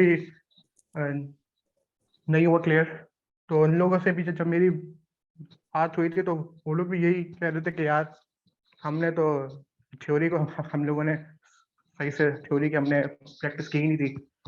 तो मेरी एडवाइस ये है कि आप लोग थ्योरी को सीरियस लें, क्योंकि अभी पेपर में 25 to 30% जो है वो सेक्शन थ्योरी का आ गया है। और रिटन प्रैक्टिस BFD में बहुत ज़्यादा इम्पोर्टेंट है। जैसे कि सर भी आपको बताते रहते हैं कि पास पेपर्स होते हैं और सर की जो अपनी है बुक, इसमें सर ने कुछ होमवर्क क्वेश्चंस भी लिखे होते हैं जिनके सॉल्यूशंस जो है सर अपने लेक्चर्स में शेयर कर देते हैं। लेकिन मेरा ये होता था कि मैं थोड़े बहुत होमवर्क क्वेश्चन जो है वो मैं खुद सॉल्व कर लूँ, वरना कोई फायदा नहीं होगा ना आपका। ये सर ने आपकी प्रैक्टिस के लिए तो रखे हैं। अगर आप खुद आप नहीं करेंगे सॉल्व, अगर आप यही आपका होगा माइंडसेट के यार ये तो सर जो है अपने लेक्चर में सॉल्व करवा देंगे तो हम लोग बस नोट कर लेंगे, तो इसमें आपका ही नुकसान है। तो मेरा ये होता था कि मैं थोड़े बहुत होमवर्क क्वेश्चन जो हैं जो सर की बुक में है वो मैं खुद सॉल्व कर लेता था। और फाइनली जो चीज़ मैं कहूँगा सबसे इम्पोर्टेंट है वो सर भी अपने लेक्चर्स में इस चीज़ का बहुत बार वो बताते रहते हैं कि आप अपने लिए, अपने दोस्तों के लिए, सबके लिए दुआ करना बहुत ज़्यादा इम्पोर्टेंट है। मेरा आई थिंक PFD जो है जैसे कि आपको अभी सर ने बताया कि जब मेरा पेपर हुआ था तो मैंने यही मैसेज किया था कि सर मेरा पेपर अच्छा नहीं हुआ, कुछ बेसिक मिस्टेक्स हो गई हैं, लेकिन आई थिंक मेरी दुआ है, मेरे दोस्तों की दुआ, हम सब की, बस इससे आई थिंक मेरा मेरिट आए। बाकी मैं आपको अपना पेपर सॉल्व करने का मैं बता देता हूँ कि मेरा उस वक्त क्या माइंडसेट होता था ड्यूरिंग द पेपर। पेपर में मेरा ये था कि मुझे इन्वेस्टमेंट अप्रेजल का क्वेश्चन सबसे पहले सॉल्व नहीं करना, क्योंकि वो क्वेश्चन चाहे आपको बहुत ही अच्छा आता हो, चाहे आपको जब आप वो सवाल पढ़े और आपको आता है कि यार ये तो आसान है तो मैं कर लूँगा, लेकिन इन्वेस्टमेंट अप्रेजल का सवाल जो होता है वो बहुत ज़्यादा टाइम टेकिंग होता है। चाहे आपको वो अच्छा भी आता हो, मैं आपको ये रिकमेंड करूँगा कि आप वो सबसे पहले आप सॉल्व ना करें, क्योंकि CA के पेपर्स में इम्पोर्टेंट चीज़ है कॉन्फिडेंस बिल्ड करना पेपर के बीच में। तो मेरी भी यही थी स्ट्रेटजी के सबसे पहले मैंने एक ऐसा सवाल देखा जो मुझे कंफर्म था कि ये सवाल मेरा पूरा 100% सही हो जाएगा। मैंने पहले वो सॉल्व किया, मेरा थोड़ा कॉन्फिडेंस इंक्रीज हुआ, तो फिर मैं इन्वेस्टमेंट अप्रेजल पे आया। मुझे कौन सा सवाल था एहसन? सॉरी मैं इंटरप्ट कर रहा हूँ, मुझे सवाल का नंबर बताएंगे? मैंने स्क्रीन पे असल में वो सर, सवाल भी खोल लिए, पूरा पेपर था एहतियातन। जी सर, वो लास्ट सवाल था अच्छा, पोर्टफोलियो कैटन चोरी। वाला। जी जी, वही सवाल अच्छा, ये मैंने सबसे लास्ट में सबसे आपने पहले किया। सॉल्व किया था। 5। सॉरी, बैक वाला सवाल, सॉरी। और ठीक। और फाइनली बस ये है कि आप कोशिश करें कि आप लोग अपना पेपर जो है 100% सॉल्व करें। आई नो इतना आसान नहीं है क्योंकि अब तो पेपर जो है बहुत ज़्यादा लेंथी हो गए, लेकिन मैंने अपना पेपर जो है 100% सॉल्व किया था और ये पॉसिबल है, बहुत सारे लोग कर लेते हैं। बस इसके लिए आपको अपनी स्पीड थोड़ी इंक्रीज करनी होगी, और स्पीड आपकी इंक्रीज होगी प्रैक्टिस से ही। जितनी ज़्यादा आप लोग प्रैक्टिस करेंगे उतनी ज़्यादा आपकी स्पीड इंक्रीज होगी, और इंशाल्लाह फिर यहाँ पे जो सब बैठे हैं और सब हमारे दोस्त वगैरह सबके भी पेपर होंगे क्लियर।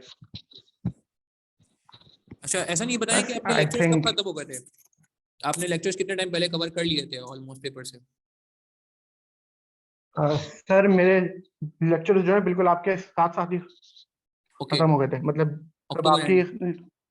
ये बिल्कुल जब आपकी क्लासेस हुई थी खत्म, तो मेरे लेक्चर भी हो गए थे खत्म। मैं जो है अपने लेक्चर साथ साथ लेके ही चल जाता, ताकि जो लास्ट हो मंथ उसमें मैं सिर्फ प्रैक्टिस करता रहूँ। परफेक्ट। और एली पेपर सॉल्व किए थे आपने अटेम्प्ट वाइज, या वो नहीं हो सके थे टाइम की कमी की वजह से? नहीं नहीं सर, बिल्कुल किया था। वो तो सबसे ज्यादा इम्पोर्टेंट चीज़ है। हम्म। एर्ली पेपर अगर आप लोग सॉल्व नहीं करेंगे तो आपको अपनी टाइमिंग का भी अंदाजा नहीं होगा ना। आप लोगों को जैसे सर बोलते हैं कि एक एक टाइमर लगा के 3 घंटे का, एर्ली पेपर आपको जरूर सॉल्व करने होंगे, बट और उसी से भी आपको जो है आपको स्पीड में हेल्प आएगी कि कौन सा सवाल जो है मुझसे कितनी देर में हो रहा है, कहाँ पे मैं फंस रहा हूँ। और ये बताएं कि बीएफडी पढ़ते हुए आपको कभी फीलिंग आई कि बीएफडी का पेपर बहुत मुश्किल है, पास नहीं हो सकता?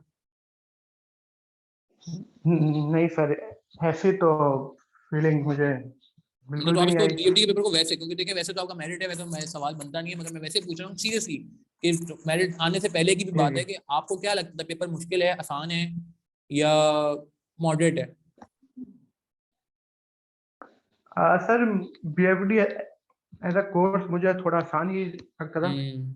मेरा मेरा मेरा आईटी का मेरा बैकग्राउंड है, ओके। तो ये माशाल्लाह ताला। ज़्यादातर जो ये थोड़ी जो चीज़ें हैं फॉरेक्स वगैरह की, और थोड़ा बहुत इन्वेस्टमेंट अप्रेजल हम लोगों ने वहाँ पे पढ़ा हुआ भी था, बिल्कुल बेसिक लेवल पे।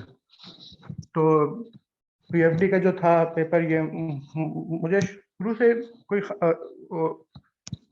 बहुत ज़्यादा मुश्किल तो मुझे नहीं लगता था, लेकिन मैं ये भी नहीं कहूँगा कि मुझे बहुत ही ज़्यादा आसान लगता था। हम्म। बस नॉर्मल था ये, लेकिन मैं कहूँगा कि इजियर देन एफएफआर वगैरह।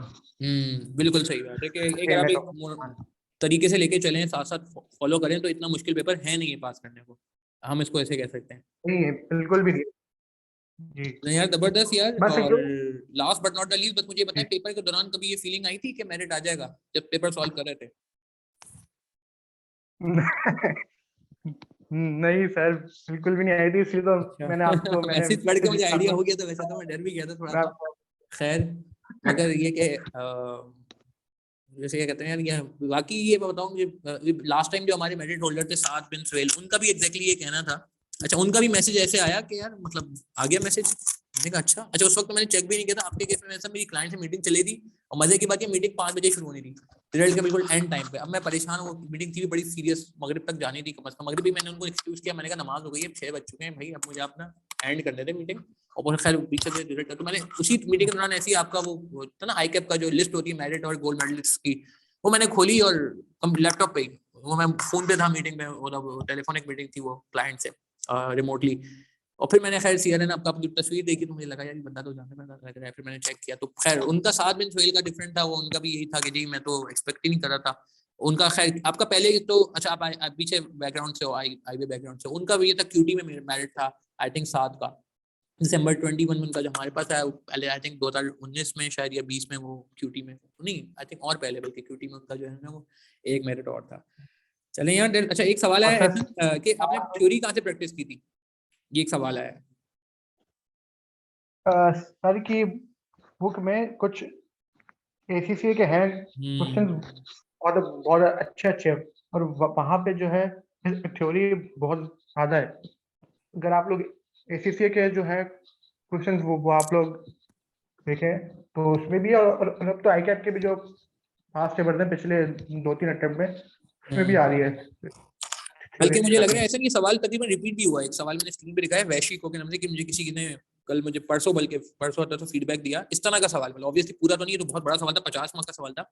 ये हमारी बुक के आई थिंक पेज नंबर 429 में, तो ये ACCA का पूरा ना हमारा एक चैप्टर बना हुआ है, जिनके पास हमारी बुक है वो ये बात मार्क कर लें, 27 नंबर चैप्टर है ACCA के। काफी क्वेश्चन 20 क्वेश्चन मैंने ACCA के AFM के एडवांस लेवल के रखे, इनफैक्ट बड़े बड़े सवाल भी रखे, 50-50 मार्क्स के, 50 मार्क्स का सवाल था।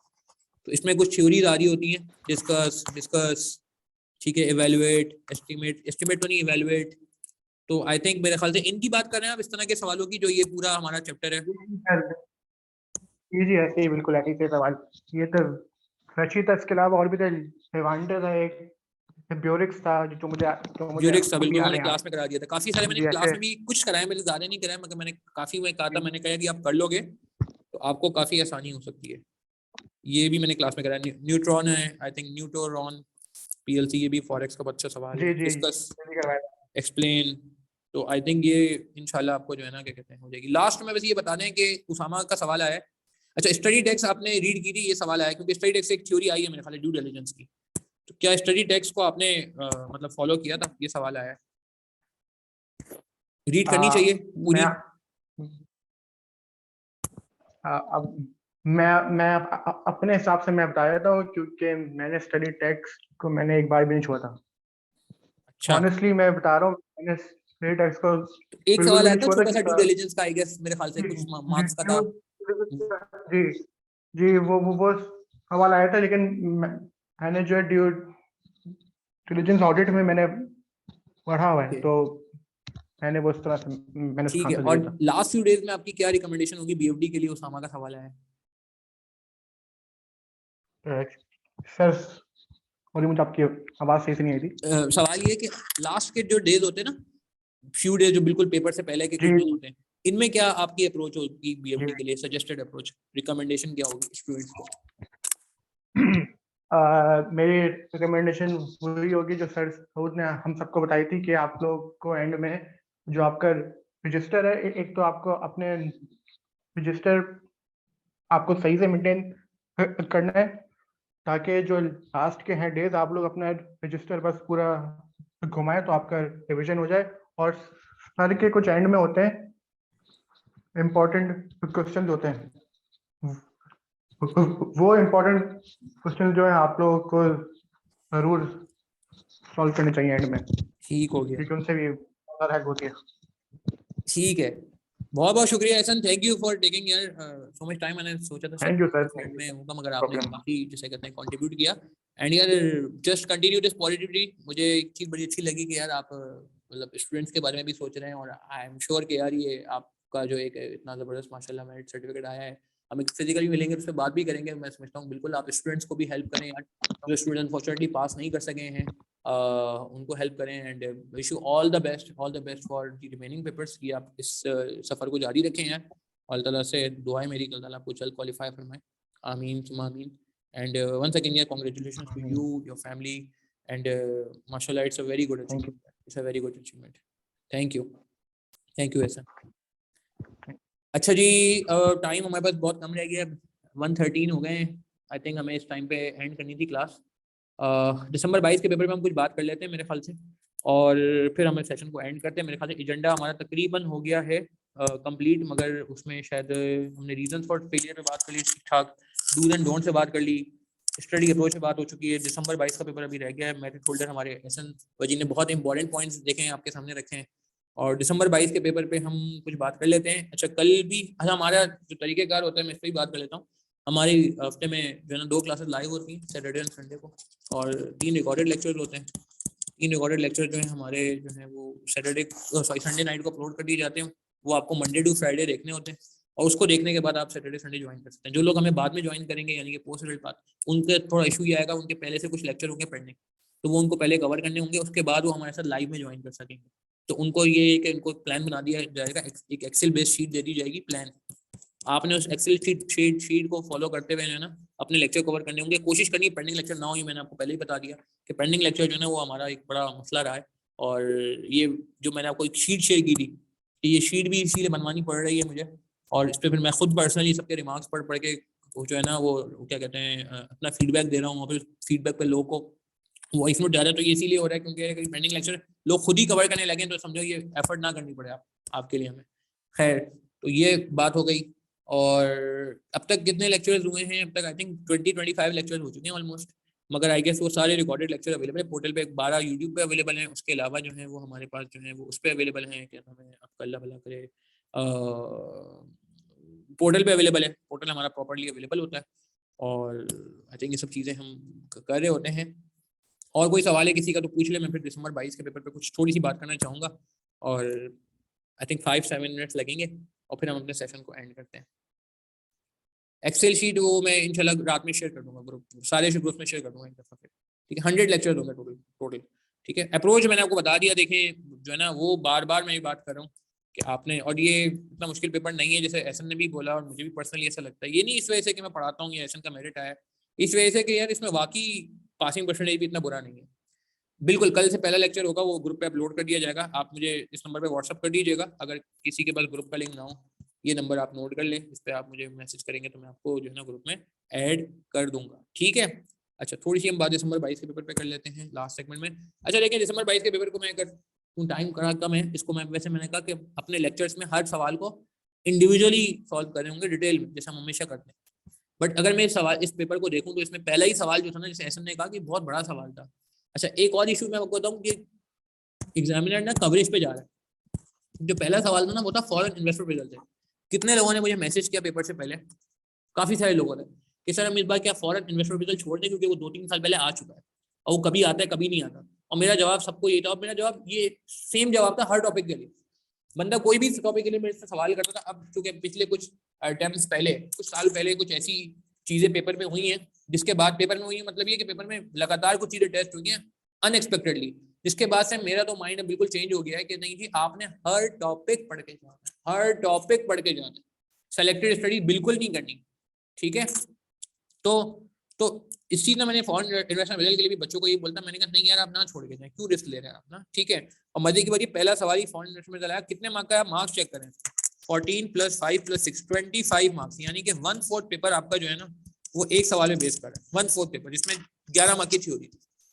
अच्छा, 11 मार्क की थ्योरी में से ना ये 20 मार्क पार्ट की थ्योरी जो थी, अगर मैं थ्योरी पे बात कर लूँ, पहले में तो कैलकुलेशन थी, मगर कैलकुलेशन से 14 मार्क्स की थी, यानी कि कैलकुलेशन आप सही कर भी लें, इस पे आप मेजोरिटी टाइम लगाते हैं, तो भी आपको पूरे मार्क्स नहीं मिलेंगे, सिर्फ 14 मार्क मिलेंगे। 14 मार्क आउट ऑफ 25 परसेंटेज निकाल के देख लेंगे, बनता है पता है कितने परसेंट, आपको हैरानी होगी कितने परसेंट, 56। यानी कि अगर आपने थ्योरी नहीं की या थ्योरी छोड़ दी या थ्योरी खराब की, तो आप इसका मतलब 44% आपका सवाल अभी भी स्टेक पे है। हालांकि आपने, अच्छा ये पेपर ऐसा है, सवाल ऐसा है, मुझे ईमानदारी से बताइएगा जिन्होंने दिसंबर 21 का पेपर दिया था, फीडबैक लेना चाह रहा हूँ मैं, नाम नहीं लूंगा मैं इस बार। ये मुझे बता दें कितने लोग ऐसे हैं जिनको लगता है कि उनका टाइम 25 मार्क्स का मतलब है 1.8 से मल्टीप्लाई करें 45 मिनट, किन स्टूडेंट का टाइम 45 मिनट ज्यादा लगा था इस टाइम इस सवाल में? कोई है मेरे जिसने ये अटेम्प्ट किया हो पेपर में, उसको 45 से ज्यादा टाइम लगा हो? कितना टाइम लगा था मुझे मार्क्स टाइम मुझे मिनट्स में टाइप करके बता दें, कितने मिनट्स टाइम अगर मुझे बता दें तो बहुत मुझे आसानी हो जाएगी। नंबर ऑफ मिनट बता दें। फर्स्ट टॉपिक अंसारी कल से होगा इंशाल्लाह ना, कल से होगा, मैं ग्रुप पे भी शेयर करता हूँ, 1 घंटा 10 मिनट, टू लॉन्ग। और कितना टाइम लगा था? अच्छा ठीक है, तो अब यार एक तो ये कि यार हमने ना कोशिश करनी है कि 45 मिनट ज्यादा ना लगाएं, जो उसका ड्यू टाइम है वो ना लगाएं। 14 मार्क्स के लिए हाफ आवर लगा था, 14 मार्क्स के लिए half hour is not bad. 55 minute लगे थे। देखें अगेन, अब क्या होगा कि जो आप मार्क्स टाइम ज्यादा लगा रहे हो ना, वो आपके बाकी किसी सवाल में ना आपको प्रॉब्लम करेगा। तो मेरे हिसाब से ये सवाल मुश्किल नहीं था, खासतौर पे ए पार्ट। ठीक है, वर्किंग बहुत थी इसमें, इन्फ्लेशन रेट्स और पता नहीं क्या क्या क्या क्या बहुत सारे काम है। इन्फ्लेशन रेट भी चेंज हो रहे थे कि शुरू में इतना है, फिर इतना है, फिर इतना है। ठीक है ना, ये काफी इसने कहानी की थी कि पहले इतना हो जाएगा, फिर ये हो जाएगा, फिर वो हो जाएगा। मगर सवाल में क्लैरिकल काम था, मुश्किल नहीं था। ठीक है, पोर्टफोलियो चोरी रह गया। यार आपको पता है, सीरियसली स्पीकिंग, पोर्टफोलियो चोरी मेरे ख्याल में इतना मुश्किल सवाल नहीं था। किसी ने पोर्टफोलियो चोरी अटेम्प्ट किया था पेपर में? पोर्टफोलियो चोरी आपको जिन्होंने अटेम्प्ट किया उनसे मैं पूछना चाह रहा हूँ कि पोर्टफोलियो चोरी का सवाल कैसा था? जैसे पोर्टफोलियो चोरी का भी एक मसला हुआ, कुछ लोगों ने मुझे मैसेज किया कि सर पोर्टफोलियो चोरी टाइम की वजह से नहीं कर सके थे। कोई ऐसा है जिसका टाइम की वजह से या तो पूरा नहीं हुआ या हाफ हुआ? इजी था, फैजान कह रहे हैं इजी था, miss out due to time. नहीं यार, ये इतना मुश्किल सवाल नहीं था। फैजान का देखे ना फीडबैक आया है कि इतना मुश्किल सवाल नहीं था ये। तो अब प्रॉब्लम ये हुआ है कि यार हमने ना इसका करने का दिल नहीं चाह रहा था पेपर में। आप एग्री करेंगे कि हमारा दिल नहीं चाह रहा था ये सवाल करने का। पता नहीं सर दिल नहीं छुप रहा था कि ये सवाल किया जाए। इसको हमने बोला आखिर में करेंगे। ठीक है, अटेम्प्ट किया था, कुछ कॉम्पोनेंट मिसिंग लग रहे थे। ओके ओके, मगर एक होता ना कि यार क्योंकि कॉमन टॉपिक नहीं है, बैक का सवाल मैं कहूंगा सबसे स्पाइसी, सबसे बेहतरीन सवाल था, मजेदार सवाल था। ये सवाल आप लोगों ने किया था? हाँ, क्या ये सवाल में प्रॉब्लम हुई किसी को? इक्विटी बीटा, गियरिंग बीटा, ये सारी चीजें दी हैं। मेरे ख्याल से ये सवाल सबसे इजीएस्ट सवाल था, if I am not wrong, ऐसा है। मगर ये सिर्फ कितने मार्क का सवाल है? 16 मार्क का सवाल है। आधा घंटा 28-29 मिनट ज्यादा देना नहीं था। क्या कहते हैं? तो अगेन ये पेपर का पहला, ये ईयरली पेपर करके आपको आइडिया होगा कि कौन सा सवाल पहला होना चाहिए। जैसे एसएन ने भी बोला कि पहला सवाल ये होना चाहिए था। खैर, अच्छा, तो मैं coming back to the story, बस मुझे असल में नमाज से भी टाइम हो रहा है, सेशन को एंड करना होगा। तो मैं ये बस ये एक एडवाइस ये करना चाहूंगा। इसमें मुझे ऐसा लगता है इसमें थ्योरी लिखनी थी CRP, country risk premium. Country risk premium की थ्योरी लिखनी थी इसमें, जो मैं समझता हूँ कि काफी सारे स्टूडेंट्स है ना, कंट्री रिस्क प्रीमियम को सिर्फ थ्योरी नहीं लिखनी थी, एक्सप्लेन भी करना था। क्योंकि मैं इसका वो सजेस्टेड सोल्यूशन देख रहा था इत्तेफाक से, तो मैं पहले जहन में भी यही आ रहा था कि इसका वो होना चाहिए जब मैंने पहले सवाल देखा था। और जब बाद में इसका सजेस्टेड सोल्यूशन देखा तो इसमें काफी सारी बातें इसने की हुई है। कंट्री रिस्क प्रीमियम की अल्हम्दुलिल्लाह हमारी किताबें मौजूद थी। सोवरेन यील्ड क्या होता है, ये सब किताब से देख के आपको लिखना था। ठीक है, ये सीआरपी, यार एक सीआरपी कंट्री रिस्क प्रीमियम का एक कॉन्सेप्ट होता था, फॉरेन इंटरनेशनल में किया हमने। तो ये थ्योरी तो इतनी मुश्किल नहीं थी यार कि किताब से देख के लिखी जा सकती। मगर वही बात है कि बहुत सारे लोगों को दिल ही नहीं किया थ्योरी लिखने का, तो ये थ्योरी मिस हो गई। इसी तरह लास्ट थ्योरी भी मुश्किल नहीं थी कि यार रिस्क क्या होते हैं जब आप फंड कर रहे हो, सही है ना। तो क्या रिस्क होगा कि लोकल में डेट है, डेट लोकल में और इन्वेस्टमेंट फॉरेन में, यानी कि एसेट है फॉरेन कंट्री में और डेट है लोकल कंट्री में। तो हमारे मुल्क में आजकल मसला हो रहा है ना कि जब डेट फॉरेन कंट्री में, एसेट फॉरेन कंट्री में और हमारी करेंसी डिप्रिशिएट करेगी, करेंसी का प्रॉब्लम आ रहा है, तो ये वैल्यू चेंज हो रही है और ये वैल्यू फिक्स्ड है। गड़बड़ हो गई ना यार, ये वैल्यू चेंज हो रही है और ये वैल्यू फिक्स्ड है, तो मैचिंग नहीं हो रही। इंटरेस्ट पे हो रहा है पाकिस्तान में और जो प्रॉफिट हो रहे हैं वो वहां पे, अगेन ये मैच नहीं होंगे। तो इसकी बड़ी प्यारी सी थ्योरी जो है ना वो लिखनी थी, स्ट्रेट टैक्स से लिखी थी, स्ट्रेट टैक्स से लिख सकते थे। हाँ बिल्कुल सही है, उसमें प्रैक्टिस क्वेश्चन के सवालों में से भी मिल सकती थी। मगर माय पॉइंट इज कि इसमें प्रॉब्लम क्या हुआ, जो मुझे फील हुआ कि 14 मार्क्स में मैं समझता हूँ मार्क्स लेना मसला नहीं था। मसला आया यहाँ पे, बहुत सारे लोगों को ये हुआ कि जब यहाँ पे अच्छा खासा टाइम लग गया तो उन्होंने थ्योरी को बोला बाद में करेंगे, या जैसे तैसे करके बस निकाल दी। जैसे तैसे नहीं चलेगा ना यार, ये जैसे तैसे का वर्ड बड़ा वो है। 11 मार्क की थ्योरी यहाँ पे आई है, अगले पार्ट में, अगले सवाल में कितने मार्क की थ्योरी आई है? ये भी थ्योरी थी 4। ये तो बहुत हलवा बेहतरीन थ्योरी थी यार, इससे आसान थ्योरी आ नहीं सकती। ये तो किताब के आई थिंक पहले दूसरे पेज पे लिखी थी कि फाइनेंशियल सिनर्जी होती है, कॉस्ट सिनर्जी होती है, रेवेन्यू सिनर्जी होती है। 3 तरह की सिनर्जी एक्सप्लेन कर लेते आप यार। ठीक है, सिनर्जी का मतलब बताए थे, 1 मार्क मिल जाता। 3 सिनर्जी बताए थे, ये स्टडी टेक्स्ट में भी है, हमारी बुक में भी है अल्हम्दुलिल्लाह। पर्पस ऑफ ड्यू डिलिजेंस, ये स्टडी टेक्स्ट से देखनी थी, ये स्टडी टेक्स्ट की थ्योरी थी। तो 10 मार्क की वो 14 मार्क्स, 14 + 10 24 मार्क्स की थ्योरी यहाँ तक हो गई। और इसके अलावा क्या था, explain how the company can interest, ये अगेन इसमें वो interest rate swap, put option पे बात करनी थी कि पुट ऑप्शन होगा। ये एप्लीकेशन वाली थ्योरी थी, ये कॉन्सेप्ट किसी का है तो बहुत आसानी से पढ़ सकता है। पुट ऑप्शन होगा, प्रीमियम होगा और ये जून वाला कॉन्ट्रैक्ट सेलेक्ट करेंगे, ये सारी बातें थ्योरी में करेंगे। बहुत ही इजी और छोटी थ्योरी थी, स्मॉल थ्योरी थी, इसमें कोई ज्यादा लिखना भी नहीं था। तो 24 + 4 28 मार्क की थ्योरी हो गई। हम ये भी देख रहे हैं थ्योरी कितने मार्क की आई है। एडवाइस 4 मार्क की थ्योरी और हो गई, 28 + 4 32 मार्क्स की थ्योरी हो गई। फिर क्या था भाई, एडवाइस अगेन 4 मार्क की थ्योरी हो गई, एक्सप्लेन 40 मार्क की थ्योरी हो गई। तो देख रहे हैं 40 मार्क की थ्योरी, 40 यहाँ भी आ रही है, 40 मार्क की थ्योरी आई है। तो यार अगेन रिटन प्रैक्टिस जब तक नहीं करेंगे ना थ्योरी की तो प्रॉब्लम आएगी। इसमें बहुत सारी थ्योरी एप्लीकेशन बेस्ड है, ठीक है। ये थ्योरी मैं कहूंगा एप्लीकेशन बेस्ड थी, जो ऊपर बात हो रही थी विद द सपोर्टिंग कैलकुलेशन, ठीक है, एप्लीकेशन बेस्ड थ्योरी। ये अगेन ये थ्योरी कनेक्टिंग वाली थ्योरी थी। तो खैर फाइनली बस यही कहूंगा यार कि सेशन अगेन जितना लंबा किया जाए कम है, टाइम हमें इसको यहाँ पे रोकना होगा। इन क्वेश्चन को इंडिविजुअली इंशाल्लाह अपने सेशन में कवर कर लेंगे। बाकी आपकी कोई क्वेरी होती है, कुछ होती है, मुझे आप व्हाट्सअप कर सकते हैं मेरे नंबर पे। मैं इंशाल्लाह क्वेरीज को जो है वो क्या कहते हैं फ्री होकर क्लासेस से रात में रिस्पॉन्ड करता हूँ, ठीक है।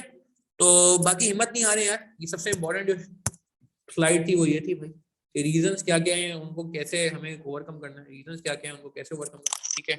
और मुझे उम्मीद है इंशाल्लाह कि अगर हम मेहनत करेंगे तो इंशाल्लाह पेपर पास होगा होगा होगा। बिल्कुल सब कवर होगा, बिल्कुल ऐसा ही है। क्योंकि देखिए मैं रिस्क नहीं ले सकता, जो लोग रिपीट कर रहे हैं मैं उनको भी पूरा ही जीरो से स्टार्ट करवाता हूँ। उसकी वजह ये कि मैं रिस्क नहीं, मुझे नहीं पता कि आपके कॉन्सेप्ट 10% बने हुए हैं या 90% बने हुए हैं। तो मैं एज्यूम करता हूँ कि नहीं भाई कुछ नहीं है, 0% से स्टार्ट कर रहा हूँ। मसला ये बीएमडी में हर टीचर का स्टाइल डिफरेंट होता है।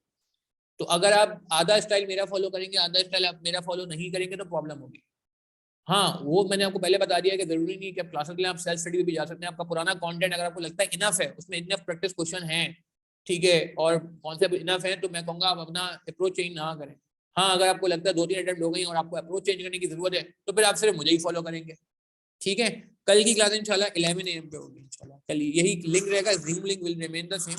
और बाकी मैं व्हाट्सएप ग्रुप पे भी इंशाल्लाह जो है ना आप लोगों को रात में इंटीमेट कर दूंगा, ठीक है। चले यार इन तक दोहर की नमाज का भी टाइम हो गया, नमाज पढ़ लें। और last but not the least यार दुआ की जो बात की ना ऐसा ने, मैं सीरियसली कहूंगा ये बात सबसे ज्यादा मतलब मेरे लिए तो बहुत ज्यादा मैटर करती है कि मैं समझता हूँ यार कि दुआ में बड़ी ताकत है, दुआ में बड़ी ताकत है। और आगे जाके मैं सेशन में बात करूंगा, ये हमेशा कबूल भी होती है, मुख्तलिफ फॉर्म होते हैं इसकी कबूलियत के, ठीक है, मगर ये कबूल जरूर होती है। तो खैर मेरी बस लास्ट में आपसे दुआ ये है कि यार देखें मैं जितनी मेहनत कर लूँ, मैं जितनी बातें कर लूँ, आप जितनी मेहनत कर लें, आप जितना एफर्ट कर लें, आप जितनी तरकीबें कर लें, अल्लाह ताला को मंजूर नहीं होगा ना तो पेपर नहीं निकल सकते। जो मैं बात ना लक का फैक्टर कि यस बैड लक भी हो जाता है। तो यार मैं समझता हूँ कि यार फिर उसको कैसे ओवरकम करें, उसके लिए ये है कि भाई हम अल्लाह ताला से अपना राब्ता स्ट्रॉन्ग रखें और दुआ करते रहें। दुआ में बहुत ताकत है, ठीक है। और बहुत बड़े बड़े मैंने तो जैसे कहते हैं मिरेकल्स होते देखे, अपनी ज़िंदगी में भी देखें, लोगों की ज़िंदगी में भी देखें। तो भाई मेरी दुआ हमेशा स्टूडेंट के साथ रहती है। अल्लाह ताला आप सबको कामयाब फरमाए, आमीन सुमा आमीन। आपने मेरे लिए भी दुआ करनी है यार, मुझे भी दुआ में रखना है, और आपने अपने दोस्तों वगैरह के लिए भी दुआ करनी है। क्योंकि यार देखो हमें नहीं पता किसकी दुआ कबूल हो जाए, सीरियसली स्पीकिंग। अगर हमारी दुआ से कोई पास हो जाता है तो क्या बुरा है, हो सकता है हम किसी की दुआ से पास हो जाए। तो हम सब ये करेंगे यार, कम से कम कुछ नहीं जाता, कोई पैसे नहीं लगते यार किसी के लिए दुआ करते, कुछ नहीं जाता। 2 बोल तो बोलने आपने कि मुझे भी पास फरमा दें और जितने लोग पेपर दे रहे हैं सबको पास फरमा, क्या जा रहा है इसमें बोलने में यार, ठीक है।